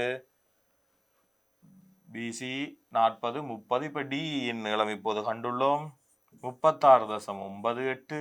அத்துடன் இங்கே கண்டுள்ள 22.26. பாருங்கள் 70 சக கூட்டுவோம் 8 மாறும் 14 1 மீதி 12 1 மீதி 8 1 9 5 59.24. ஆக கூட்டுங்கள் 2 4 9 7 5 12 129.24 சென்டிமீட்டர் ஆகும். இதுவேதான் உங்கள் சரிவகம் பிசிடியின் சுற்றளவு ஆகும். ஆகவே மாணவர்களே அடுத்த வினாவுக்கு செல்லுவோம். இங்கே பாருங்கள், இது ஒரு அளவிடை படங்கள் சம்பந்தமான ஒரு வினா. இங்கே நாங்கள் பருமட்டான ஒரு உருவை வரைந்து அந்த தகவல்களை இங்கே நாங்கள் குறித்தல் வேண்டும். அதற்காக பாருங்கள், ஏ கம பி கம சி ஆகிய 3 நகரங்கள் அமைந்துள்ளன. அந்த நகரம் ஏயிலிருந்து 40 பாகை திசைகோளில் 50 கிலோமீட்டர் தூரத்தில் என்ன இருக்கு? நகரம் பி உள்ளது. நகரம் பியிலிருந்து 270 பாகை திசைகோளையும் வடக்கேயும் சி அமைந்துள்ளது. அப்ப நாங்கள் பாருங்கள், இதிலிருந்து நாங்கள் பொருத்தமான ஒரு பருமட்டான உருவை வரைந்து இந்த தரவுகளை முதலில் குறிப்போம். அப்ப முதல்ல பாருங்கள், ஏ எனும் நகரத்தை முதல்ல குறிப்போம். ஏயிலிருந்து முதல் வடக்கினை கண்டுபிடிப்போம்.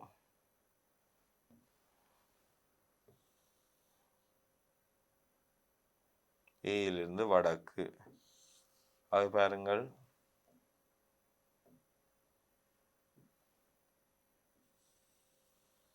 ஏயிலிருந்து இது வடக்கு.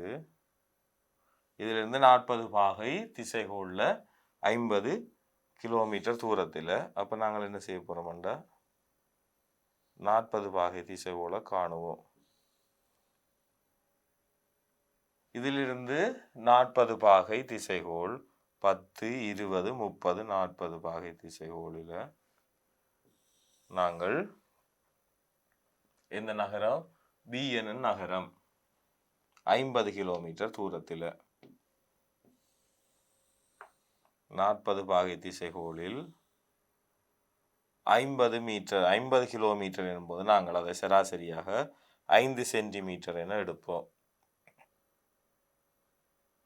இந்த 5 சென்டிமீட்டர் நாங்கள் கவராயத்தை பயன்படுத்தி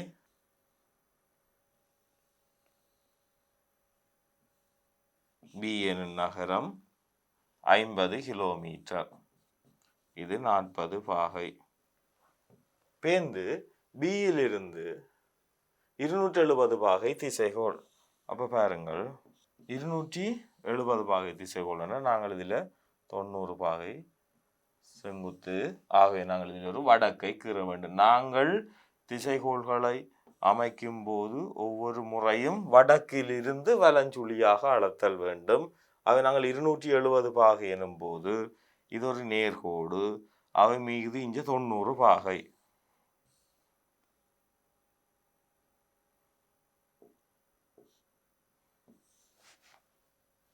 ஆகவே பாருங்கள் மாணவர்களே, இதுதான் சி. 270 பாகை எனும் போது இவ்வளவும் 90 பாகை. ஏன் மொத்தம் 360. ஆகவே இதுவும் 90ஆக இருக்கும். எனிவே வடக்கு சி அமைந்துள்ளது. அப்ப ஏக்கு வடக்கேயும் அமைந்துள்ளபடியால் பருமட்டான உருவை வரைந்துள்ள நாங்கள் இங்கே அளவிடைக்கு சரியாக வரைந்துள்ளமையால் உங்களுக்கு செங்கோணம். நீங்கள் கிட்டத்தட்ட ஒரு பருமட்டான உருவை வரைவதன் மூலம் இந்த ஏபிசி எனும் புள்ளிகளை கொண்ட ஒரு உருவை நீங்கள் காண முடியும். அடுத்து ஏயிலிருந்து சீர்க்குள்ள தூரத்தை காண்க.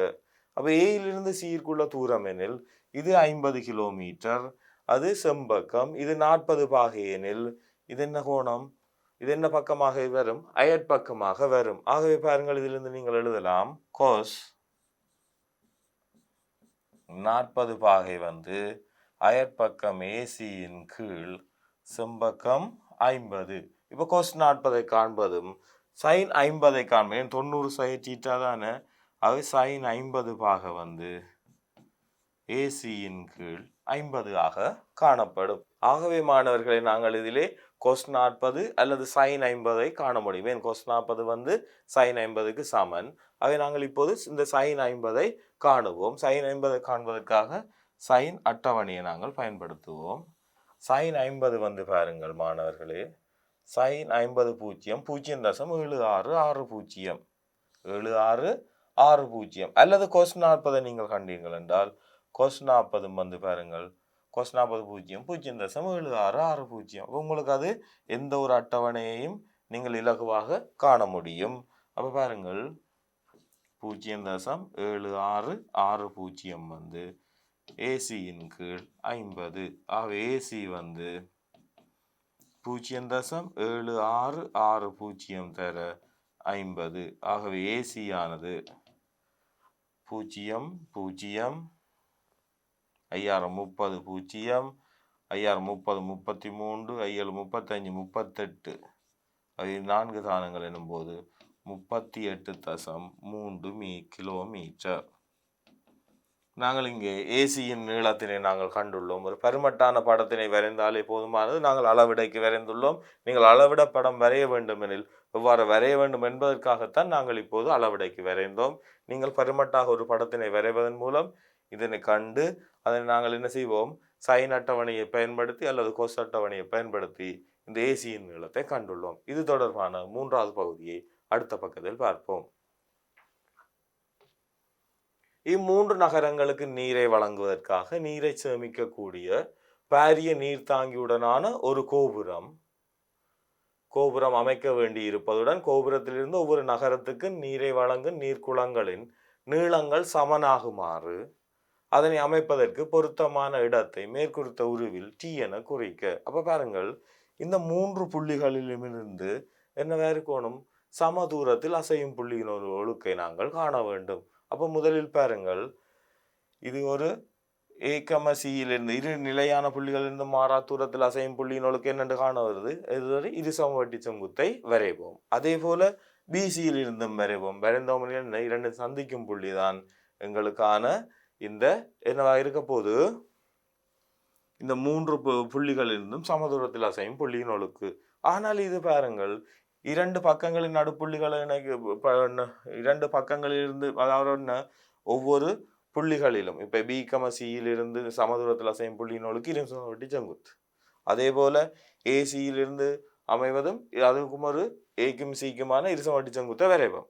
ஆனால் இது ஒரு செங்கோண முக்கோணி ஆகையால் இந்த ஏபிக்குரிய செங்குத்தை அமைத்து விட்டோம் எனில் அந்த புள்ளிதான் என்னவா இருக்கும், இது ஒரு செங்கோண முக்கோணி. ஆகவே சுற்றுவட்டமாக வரும். அது ஆரையாக வரும்போது இந்த ஓவிலிருந்து சி, ஓவிலிருந்து பி, ஓவிலிருந்து ஏயும் சமனாக வரும். அப்ப இதை நாங்கள் இரு வழிகளில் அமைக்கலாம். ஒன்றில் ஏசிக்கு இரு சமவெட்டி செங்குத்தை வரையலாம், அல்லது பிசிக்கும் வரைந்து ரெண்டையும் சந்திக்கும் புள்ளியை காணலாம்.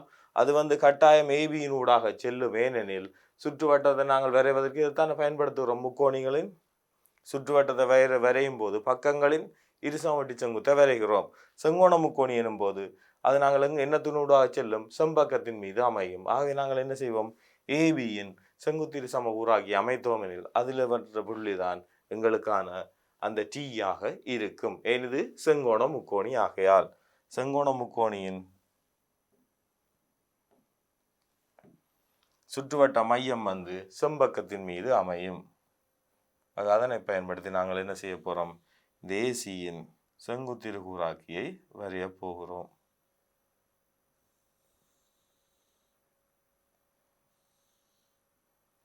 அதுபோல கவனியுங்கள், பியில் இருந்தும் நாங்கள் இந்த இரு சமவெட்டி செங்குத்தை வரைகிறோம். அது பாருங்கள், இந்த இரண்டும் சந்திக்கும் புள்ளிதான் எங்களுக்கான இந்த டீயாக இருக்கும். நாங்கள் வளமையாக வேறு எந்த ஒரு முக்கோணியாக இருந்தாலும் ஏசி பிசி ஆகிய ஏதாவது 2 பக்கங்களுக்கு இரு சமவெட்டி செங்குத்தை வரைதல் வேண்டும். இது செங்கோண முக்கோணி ஆகையால் எங்களுக்கு இலகுவாக போயிட்டு செங்கோண முக்கோணிக்கு வந்து அந்த செம்பக்கத்தின் மீது தான் மையம் அமையும். பாருங்கள், இங்கிருந்து எங்கு நீளத்தை அளந்தாலும் அது வந்து சமனாக இருக்கும். ஆகவே பாருங்கள், நாங்கள் இப்போது அந்த டீக்குரிய அமைவை கண்டுள்ளோம். அடுத்து வந்து மாணவர்களை நாங்கள் 3வது வினாவுக்கு செல்லுவோம். 160 மாணவர்கள் கலந்து கொண்ட ஒரு நிகழ்ச்சியில் பங்கேற்ற மாணவர்கள் பற்றிய எண்ணிக்கை தகவல்கள் கீழே தரப்பட்டுள்ளன. அப்ப மாணவர்களின் எண்ணிக்கை 160. அதை நாங்கள் இதுல 160 என போடுவோம். பாருங்கள், கலை நிகழ்ச்சியில் கலந்து கொண்டவர்களில் 4 ஒரு பங்கினர். கலை நிகழ்ச்சிகளில் கலந்து கொண்டவர்களில் 4 ஒரு பங்கினர் நடிப்பு, பாடல், இசை ஆகியவற்றில் ஒன்றிலேனும் பங்கு பெற்றினர். அப்ப கலை நிகழ்ச்சிகள் என்ற பாருங்கள், ஒரு கலை நிகழ்ச்சியில் கலந்து கொண்டவர்கள்லாம் 160 பேர். அவர்கள 4/1 என்றால் என்ன? 4/1 என்ன செய்யணும்? நடிப்பு, பாடல், இசை ஆகியவற்றில் ஒன்றிலேனும் பங்கு பெற்றினர். அப்ப ஒன்றிலேனும் பங்கு பெற்றினர் எனும் போது மொத்தம் 160 4/1 40 பேர் இவற்றில் ஒன்றிலேனும் பங்கு பெற்றினர். மீதியாக உள்ள 120 பேர் இவற்றில் எதிலும் பங்கு பெற்றவில்லை. இசை, நடிப்பு ஆகியவற்றில் பங்கேற்ற 16 பேரில் இசையும் நடிப்பிலும் நடிப்பிலும் பங்கு பற்றிய இந்த 16 பேரில் 6 பேர் பாடலிலும் பங்கு பெற்றினர். அப்ப பாடல் எனும் போது அப்ப இங்கே 6ம் இந்த பகுதியில் 10ம். அப்ப பாருங்கள், இடைவெட்டு பிரதேசம் வந்து பாருங்கள், இதிலே 6ம் இதிலே 10ம். எது? அப்ப 3லும் பங்கு பற்றியோர் 6 பேர், பாடல் பங்கு பெற்றாது நடிப்பிலும் இசையிலும் பங்கு பெற்றியோர் 10 பேர். இசையில் மாத்திரம் பங்கு பெற்றியோரின் எண்ணிக்கையின் 2 மடங்கினர் பாடலிலும் நடிப்பிலும் பங்கு பெற்றினர். அப்ப இசையில் மாத்திரம் எக்ஸ், இது வந்து 2x முழுவதும், பாடலிலும் நடிப்பிலும் இந்த 6உடன் சேர்த்து தான் 2x. பாடலிலும் நடிப்பிலும் மட்டும் இந்த நிலற்றப்பட்ட பகுதி மட்டும்தான் 2x. 5 மடங்கினர் நடிப்பில் மட்டும் பங்கு பெற்றினர். அப்ப நடிப்பில் மட்டும் இந்த எக்ஸினது 5 மடங்கு. அப்ப இங்கே 5x. பாருங்கள், ஒவ்வொரு பகுதியையும் நாங்கள் இசையில் மாத்திரம் பங்கு பெற்றோர் எண்ணிக்கை 2 மடங்கினர் பாடலிலும் நடிப்பிலும் மட்டும், அப்ப 2x. 5 மடங்கினர் நடிப்பில் மட்டும், ஆகவே 5x. இங்கு முன்வைக்கப்பட்டுள்ள வெண்ணுருவை உங்களது அபியாச கோப்பியில் வரைந்து பிரதி செய்து உரிய வினாக்களுக்கு விடை தருக. மேலே உள்ள தகவல்களை வெண்ணுருவில் சரியாக குறிக்க நடிப்பு, பாடல், இசை ஆகிய 3லும் பங்கு பற்றியோர் 6 பேர். இசையில் மாத்திரம் பங்கு பற்றியோர் எத்தனை பேர்? அப்ப இசையில் மாத்திரம் பங்கு பெற்றியோரின் எண்ணிக்கையை நாங்கள் இப்போது காண வேண்டும். அப்ப பாருங்கள், இதுல 5x சக 2x சக 16 சக x தான் சேர்ந்துதான் எங்களுக்கு 40 பேர். ஏன்? எங்களுக்கு கலை நிகழ்ச்சிகளில் கலந்து கொண்ட 4/1 தான் இவற்றில் ஒன்றிலேனும் பங்கு பெற்றினர். அது பாருங்கள், இதுல 8x சமன் 40 சய 16, 8x சமன் 24, x சமன் 3. இப்ப என்ன கேட்டிருக்கு? இசையில் மாத்திரம், ஆகவே அது 3 பேர். ஓர் அம்சத்தில் மாத்திரம் பங்கேற்றவர்களின் எண்ணிக்கை மொத்த எண்ணிக்கையின் பின்னமாக தருக. அப்ப 160 மேல் 3வதுக்குரிய விடை 160 மேல் இசை மாத்திரம் x 3, அடுத்தது நடிப்பு மாத்திரம் 5x 5 15, அடுத்த பாடல் மாத்திரம் வராது. ஏன்? கட்டாயமாக உபதொடையாக இருப்பார், நடிப்பும் பாடலிலும் பங்கு பெற்றி இருப்பார். அவை 18, 160 18. இதை நாங்கள் 2ஆல் சுருக்கினால் 89. 4வது பகுதியை கவனியுங்கள். S' இடைவெட்டு D இடைவெட்டு Pயின் மூலம் குறிக்கப்படும் தொடைக்குரியவர்கள் எதில் கலந்து கொண்டர் என்பதை விவரிக்க. பாருங்கள், S' பாடலில் பங்கு பெற்றாது, D நடிப்பில் பங்கு பற்றியோர். அப்ப பாடலில் பங்கு பெற்றாது நடிப்பு பங்கு பற்றியோர் தான் இந்த பிரதேசம். அத்துடன் இசையிலும் பங்கு பற்றியோர் எனில் இந்த 10 பேர். அதாவது என்ன? பாடலில் பங்கு பெற்றாது இசையிலும் நடிப்பிலும். அப்ப நாங்கள் என்ன எழுத முடியும் என்றால், இசையிலும் நடிப்பிலும் பங்கு பற்றி பாடலில் பங்கு பெற்றாலும், இசையிலும் நடிப்பிலும் பங்கு பற்றி பாடலில் பங்கு பெற்றாதோர்.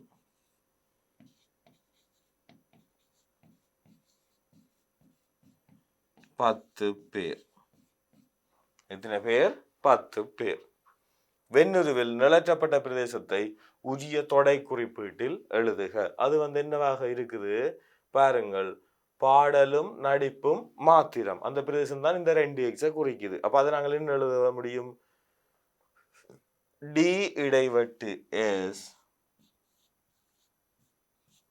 டி இடைவெட்டு எஸ் எனும் போது இந்த மொத்த பிரதேசம் வரும். ஆனால் அதில் என்ன இடைவெட்டு பி டேஸ், பி அல்லாதோர் என்ன பாடலிலும் நடிப்பிலும் மாத்திரம் பங்கு பற்றியோர். ஆகவே பாருங்கள், இது ஒரு மிக இலகுவான ஒரு வினா. இந்த படத்தை நீங்கள் உங்களுடைய கோப்பியில் பிரதி செய்து அவற்றினை குறிப்பதன் மூலம் இந்த பிரதேசத்தினை இலகுவாக விளங்கி கொள்ளலாம். ஆகவே மாணவர்களை நாங்கள் அடுத்த வினாவுக்கு செல்லுவோம். ஏகம பி ஆகிய இரண்டு பாத்திரங்களில் வேறு நிறங்களிலான அளவுகளில் சமனான பந்துகள் இடப்பட்டுள்ளன. அப்ப இரு பாத்திரங்கள் ஏ பி.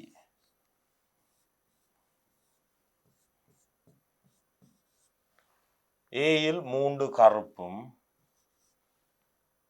2 வெள்ளையும், 3 கருப்பும் 2 வெள்ளை பந்துகளும், பியில் 2 கருப்பு பந்துகளும் 3 வெள்ளை பந்துகளும் உண்டு. இப்போது பாருங்கள், ஒருவர் பாத்திரம் ஏயில் இருந்து ஒரு பந்து எடுக்கிறார். எடுத்து என்ன செய்கிறார், அதனை பியில் போடுகிறார். அப்போ ஒரு பந்தானது என்ன செய்கிறோம், முதலாவது தடவை நாங்கள் ஏயில் இருந்து ஒரு பந்து எடுக்கின்றோம். அதனை என்ன செய்கிறோம், பியில் கொண்டு இடுகிறோம். பியில் இட்டு மீண்டும் நாங்கள் என்ன செய்கிறோம், இப்போது பியில் இருந்து ஒரு பந்து எடுக்கின்றோம். அப்ப இரு தடவைகள் நாங்கள் பந்தினை எடுக்கிறோம். ஒன்று முதல் தடவை ஏயில் எடுக்கின்றோம், அடுத்து அதை என்ன செய்கிறோம், பியில் இருந்து எடுக்கிறோம். ஆனால் ஏயில் இருந்து எடுத்த பந்தை என்ன செய்கிறோம், பியில் இட்டுத்தான் ஏயில் இருந்து எடுக்கிறோம். மேற்குறித்த நிகழ்ச்சிகளுக்குரிய நிகழ்தகவுகளை காட்டும் மரவரி படத்தை வரைக. அப்போ மொத்தம் 2 நிகழ்ச்சிகள் நடைபெறுவதால் நாங்கள் பார்ப்போம். முதலாவது நிகழ்ச்சி ஏயிலிருந்து எடுத்தல்.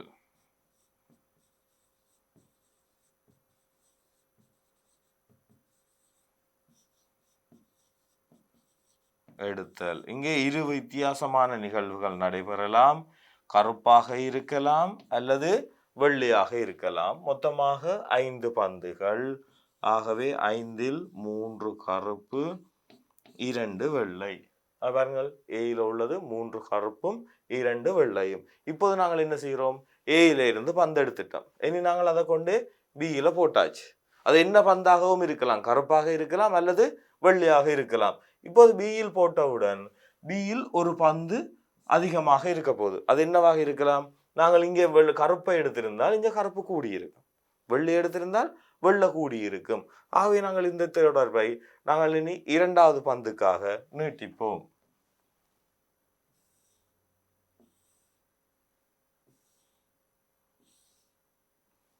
இங்கேயும் கருப்பு வெள்ளை, கருப்பு வெள்ளை. இது பியிலிருந்து எடுத்தல்.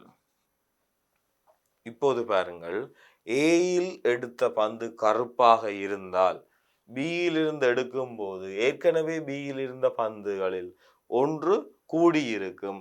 நாங்கள் ஏயிலிருந்து எடுத்த பந்து தான் பியில கூடியிருக்கும். இப்ப ஏயிலிருந்து நாங்கள் எடுத்தது பி, அதாவது கருப்பு. அப்ப கருப்பில் ஒன்று என்ன செய்ய போது இங்க அதிகமாக வரும். ஆகவே 6இல் 3. ஆனால் வெள்ளை பந்தில் மாற்றம் இல்லை. 6இல் 3. பாருங்கள், கவனிங்கள், இங்கே ஒரு பந்து அதிகரிக்கும். ஏனெனில் எடுத்த பந்தை கொண்டே நாங்கள் எங்க போட்டுட்டோம், பியில போட்டுட்டோம். பியில போடேக்க பியில மொத்தமாக இப்போது 6 பந்து வரப்போகுது. எடுத்த பந்து கூடவாக வரும்.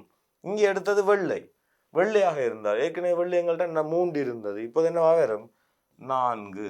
6இல் 4. கருப்பில் அப்போது மாற்றம் இருக்காது, 6இல் 2 தான் இருக்கும்.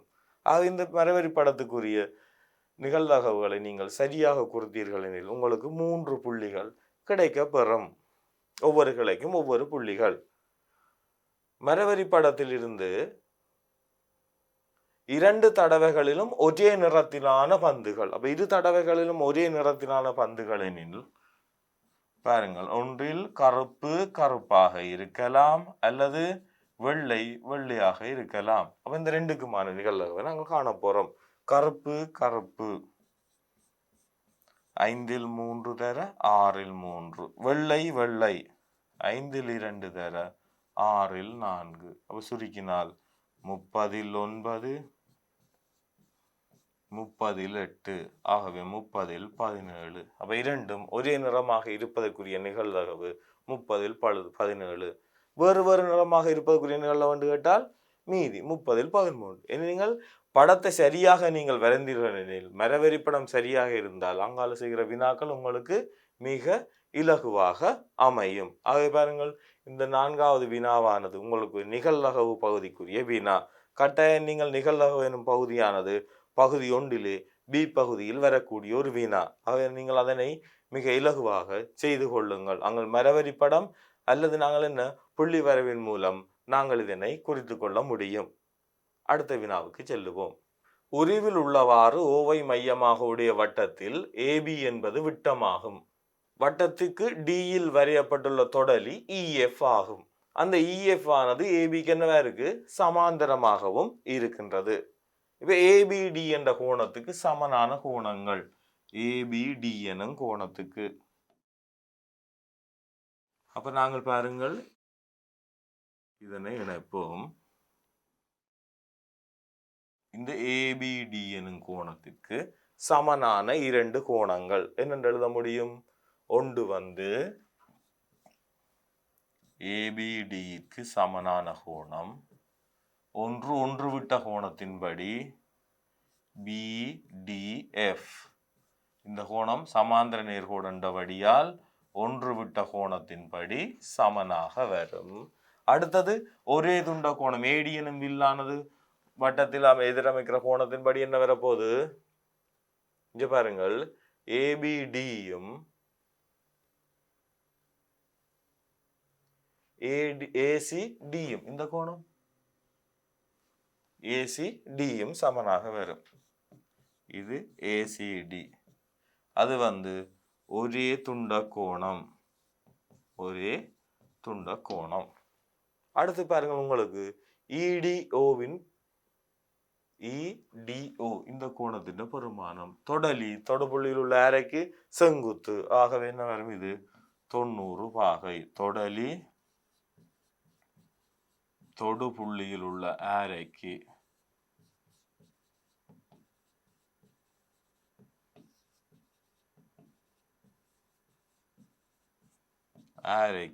செங்குத்தாகையால் இது 90 பாகை.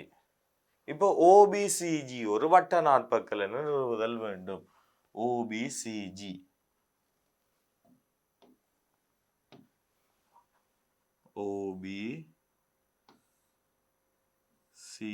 ஆனது ஒரு வட்ட நாட்பக்கல் என்பதனை நாங்கள் நிறுவுதல் வேண்டும். எங்களுக்கு தெரியும் பாருங்கள், இந்த ஏஓஜியும் வந்து ஒரு 90 பாகையாக இருக்கும். காரணம், நேய கோணங்களின் கூட்டுத்தொகை 180 வரணும். அப்போ அது 90 இது 90. ஆனால் ஏபி விட்டம், ஆகவே ஏசிபியும் வந்து என்னவாக இருக்கும், 90 பாகை அரைவட்ட கோணம். ஆகவே இது ஒரு நாட்பக்கலுக்கு என்னவா இருக்கும், ஒரு வட்ட நாட்பக்கல் என்ற தேற்றத்தில் என்ன சொல்லுவோம்னா, வந்து புறக்கோணம் அகத்தெதிர் கோணத்துக்கு சமனாகும். ஆகையால் என்னவா இருக்கும், இது ஒரு வட்ட நாட்பக்கலாக அமையும். அல்லது இது 90 இது 90, அப்ப எதிர்கோணங்கள் மிக நிரப்பியாக அமைவதால் இது என்னவாக இருக்க போது, ஒரு வட்ட நாட்பக்கலாக அமையும். அப்ப நாங்கள் முதல்ல என்ன சொல்லலாம், இடிஓ இந்த கோணமும் ஒன்று விட்ட கோணம் என எடுக்கவும் முடியும். அப்ப இடிஓவும் டிஓபியும் சமன் ஒன்று விட்ட கோணம். ஆகவே டிஓபி ஆனது 90 பாகை. பாருங்கள், இது 90 எனில் இது 90, இடிஓவும் டிஓபியும் சமன் ஒன்று விட்ட கோணம். இப்போ இடிஓ 90 பாகை நாங்கள் வந்துட்டோம். தொடுபுள்ளியில் உள்ள தொடலி வந்து தொடுபுள்ளியில் உள்ள அரைக்கு செங்குத்து. ஆகவே அது 90 பாகை. அதோட பாருங்கள், ஏசிபி ஆனது 90 பாகை. அதுக்கு என்ன காரணம், அரைவட்ட கோணம். ஆகவே பாருங்கள், இந்த டிஓபி சக இந்த ஏசிபி இந்த ரெண்டையும் கூட்டினால் 90 90 180 பாகை. அப்ப எதிர்கோணங்களின் கூட்டுத்தொகை மிக நிரப்பி. இது 180, மற்ற ரெண்டையும் கூட்டம் 180. அதே 180 ஒரு நாட்பக்கலின் அகக்கோணங்களின் கூட்டுத்தொகை 360. அப்ப எதிர்கோணங்களின் கூட்டுத்தொகை மிக நிரப்பியாக அமைவதால் இந்த ஓபிசிஜி ஒரு வட்ட நாட்பக்கல். எதிர் கோணங்கள்.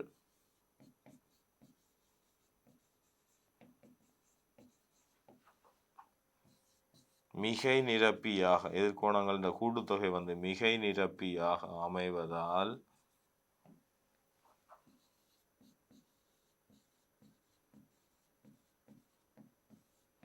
OBCG ஓர் வட்ட நாற்பக்கல் ஆகும். அப்ப பாருங்கள், OBCG ஓர் வட்ட நாற்பக்கல் ஆகும். பாருங்கள், அப்ப முதலில் நாங்கள் எழுதினோம் ஒன்று விட்ட கோணம் மற்றும் ஒரே துண்ட கோணங்களின்படி இந்த ABDக்கு சமனான கோணங்களை எழுதினோம். அடுத்து தொடுபுள்ளியில் உள்ள அரைக்கு தொடலி செங்குத்து, ஆகவே EDO வந்து 90 பாகை. ஆனால் EDO 90 எனின் எங்களுக்கான இந்த BOGயும் 90 பாகை ஒன்று விட்ட கோணம். ஆனால் ACB வந்து என்னவா இருக்கும், அரைவட்ட கோணம் 90. ஆக இந்த ரெண்டையும் கூட்ட எங்களுக்கு 180 பாகை வருகின்றது. அப்போ ரெண்டையும் கூட்ட 180 மிக நிரப்பி. அப்போ எதிர்கோணங்கள் மிக நிரப்பி ஆகையால் இது ஒரு வட்ட நாற்பக்கல் என்பதை காட்டியுள்ளோம். இது வந்து 5வது வினா. ஆகவே நாங்கள் இப்போது 6வது வினாவுக்கு செல்லுவோம். கவராயம், மில்லிமீட்டர், சென்டிமீட்டர் அளவு திட்டத்தையுடைய நேர்விளிம்பு ஆகியவற்றை பயன்படுத்தி அமைப்பு கோடுகளை தெளிவாக காட்டி AB 8 சென்டிமீட்டர், ABC 90 பாகை, BC 4 சென்டிமீட்டர் ஆகுமாறு முக்கோணி ABCயை அமைப்போம். அப்ப பாருங்க, முதல் AB அமைப்போம். AB வந்து 8 சென்டிமீட்டர். பாருங்க, முதலில் AB 8 சென்டிமீட்டர். ஒரு நேர்கோட்டை வரைந்து அதில் நாங்கள் என்ன செய்வோம், ABயை 8 சென்டிமீட்டர் அளவிடையில் எடுப்போம். இப்போது பாருங்கள், கவராயத்தின் மூலம் அந்த 8 சென்டிமீட்டரை அளப்போம்.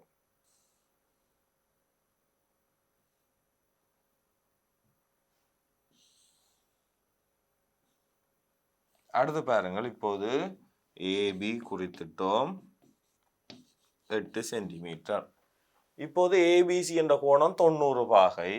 ஆக நாங்கள் இப்போது 90 பாகையை அமைப்போம். 90 பாகை அமைப்பதற்காக Bயின் இருபுறமும் விட்களை வெட்டி பின்பு அந்த விட்களில் வைத்துக்கொண்டு மேலும் இரு விட்களை வெட்டுவதன் மூலம் நாங்கள் வெட்டுவதன் மூலம் 90 பாகை என்பதை அமைப்போம். இப்போது பாருங்கள், BC 4 சென்டிமீட்டர். ஆக இப்போது 4 சென்டிமீட்டர் எங்களால் அளக்க வேண்டும்.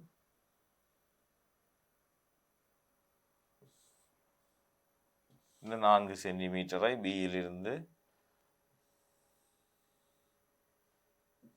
வில்லொன்றை வெட்டுவதன் மூலம் இந்த C எனும் புள்ளியை எங்களால் குறிக்க முடியும். இப்போது ABC எனும் முக்கோணியை பூரணப்படுத்த முடியும். இது ஒரு செங்கோண முக்கோணி ABCயை அமைத்துள்ளோம். DCயும் ABயும் சமாந்தரமாகுமாறு சரிவகம் DC சமன் 2 சென்டிமீட்டர் ஆகுமாறும் சரிவகம் ABCDயை அமைத்தல் வேண்டும். ஆக ABக்கு சமாந்தரம் Cயினூடாக வரைதல் வேண்டும். இதற்காக மீண்டும் கவராயத்தினை வைத்து வில் ஒன்றினை வெட்டி Aயிலிருந்தும் Cயிலிருந்தும் விட்களை வெட்டி அவற்றின் நீளங்களை நாங்கள் கவராயத்தினை பயன்படுத்தியே அளக்கப் போகிறோம். கவராயத்தினை பயன்படுத்தி நாங்கள் இந்த வில்லினை வெட்டுவதன் மூலம் இந்த சமாந்தர நேர்கோட்டை அமைக்க முடியும். Cயிலிருந்து வரைந்தோமெனில் இது ஒரு சமாந்தரம். ABக்கு ஒரு சமாந்தர நேர்கோட்டை அமைத்திருக்கிறோம். இப்போது D ஆனது 2 சென்டிமீட்டர் நீளம். 2 சென்டிமீட்டர் நீளத்தினை அளப்பதற்காக நாங்கள் மீண்டும் கவராயத்தினை அளந்து 2 சென்டிமீட்டர் தூரத்தினை அளந்து வெட்டப் போகிறோம். C எனும் புள்ளியில் வைத்துக்கொண்டு வெட்டினோம் என்றால் இது வந்து 2 சென்டிமீட்டர். இது வந்து டி. ஆகவே நாங்கள் இதனை இணைப்போம். இப்போது ஏபிசிடி எனும் ஒரு நாட்பக்கல், அதாவது ஒரு சரிவகத்தை நாங்கள் அமைத்துள்ளோம். ஒரு சோடி எதிர்ப்பக்கங்கள் சமாந்தரமாக உள்ள நாட்பக்கல் 4 சென்டிமீட்டர் 2 சென்டிமீட்டர்.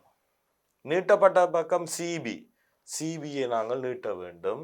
சிபியிலும் சிபிஐ ஜியிலும் சிஏஐ இயிலும் தொட்டு கொண்டு செல்லும் பக்கம் ஏபிஐ எஃப்பிலும் வெளிப்புறமாக தொட்டு செல்லும் வட்டத்தை வரைக. அப்ப கவனியுங்கள், நீட்டப்பட்ட பக்கம் பிசிஐ,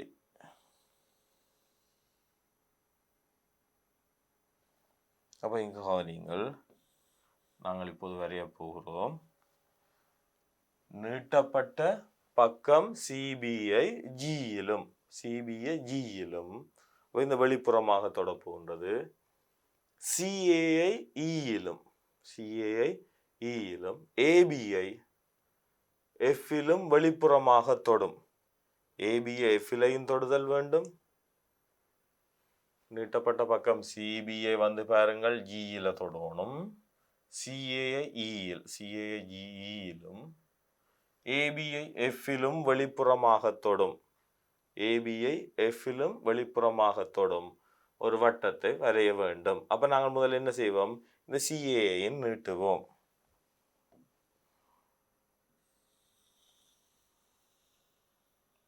ஆக பாருங்கள், இந்த இரு பக்கங்களுக்கு நாங்கள் இரு பக்கங்களை நீட்டுவதன் மூலம் இவற்றின் கோண இருவுராக்கியை வரையலாம். கோண இருவுராக்கி சந்திக்கும் புள்ளியின் ஒரு வட்டத்தை வரைந்து விட்டோம் என்றால் அது என்னவாக இருக்கும், எங்களுக்கு வெளிவட்டமாக இருக்கும். அது பாருங்கள், பிஏ ஒரு புள்ளியிலும் தொடும், அத்துடன் ஏபிஐயும் ஒரு புள்ளி, ஏபிஐ எங்க எஃப்பிலும் சிபிஐ ஜியிலும் தொட்டு கொண்டு செல்லும் ஒரு வட்டமாக இருக்கும். அப்ப பாருங்கள், முதலில் நாங்கள் இங்கே கோண இருவுராக்கிகளை அமைப்போம். ஆக நாங்கள் விற்களை வெட்டுவோம். அதே போல இந்த கோண இருவுராக்கியை நாங்கள் ஏயிலே வரைந்துள்ளோம். அதே போல மாணவர்களை இந்த பி எனும் கோணத்தினதும் கோண இருவுராக்கியை நாங்கள் வரைதல் வேண்டும்.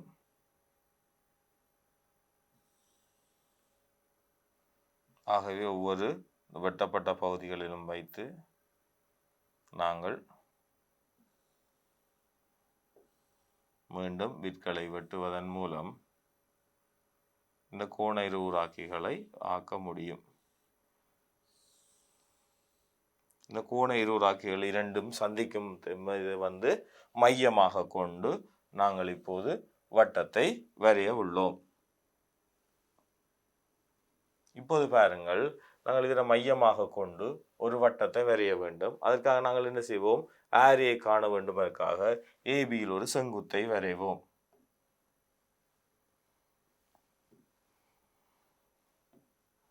ஏபியில் ஒரு செங்குத்தை வரைய போறோம். அதற்காக இந்த கோண இருவுராக்கிகள் சந்திக்கும் புள்ளியில் வச்சுக்கொண்டு ஒரு வில்லை வெட்ட போகிறோம். அந்த விற்கள் ஏபியை சந்திக்கும் புள்ளியில் வைத்து மீண்டும் ஒரு வில்லை வெட்டுவோம்.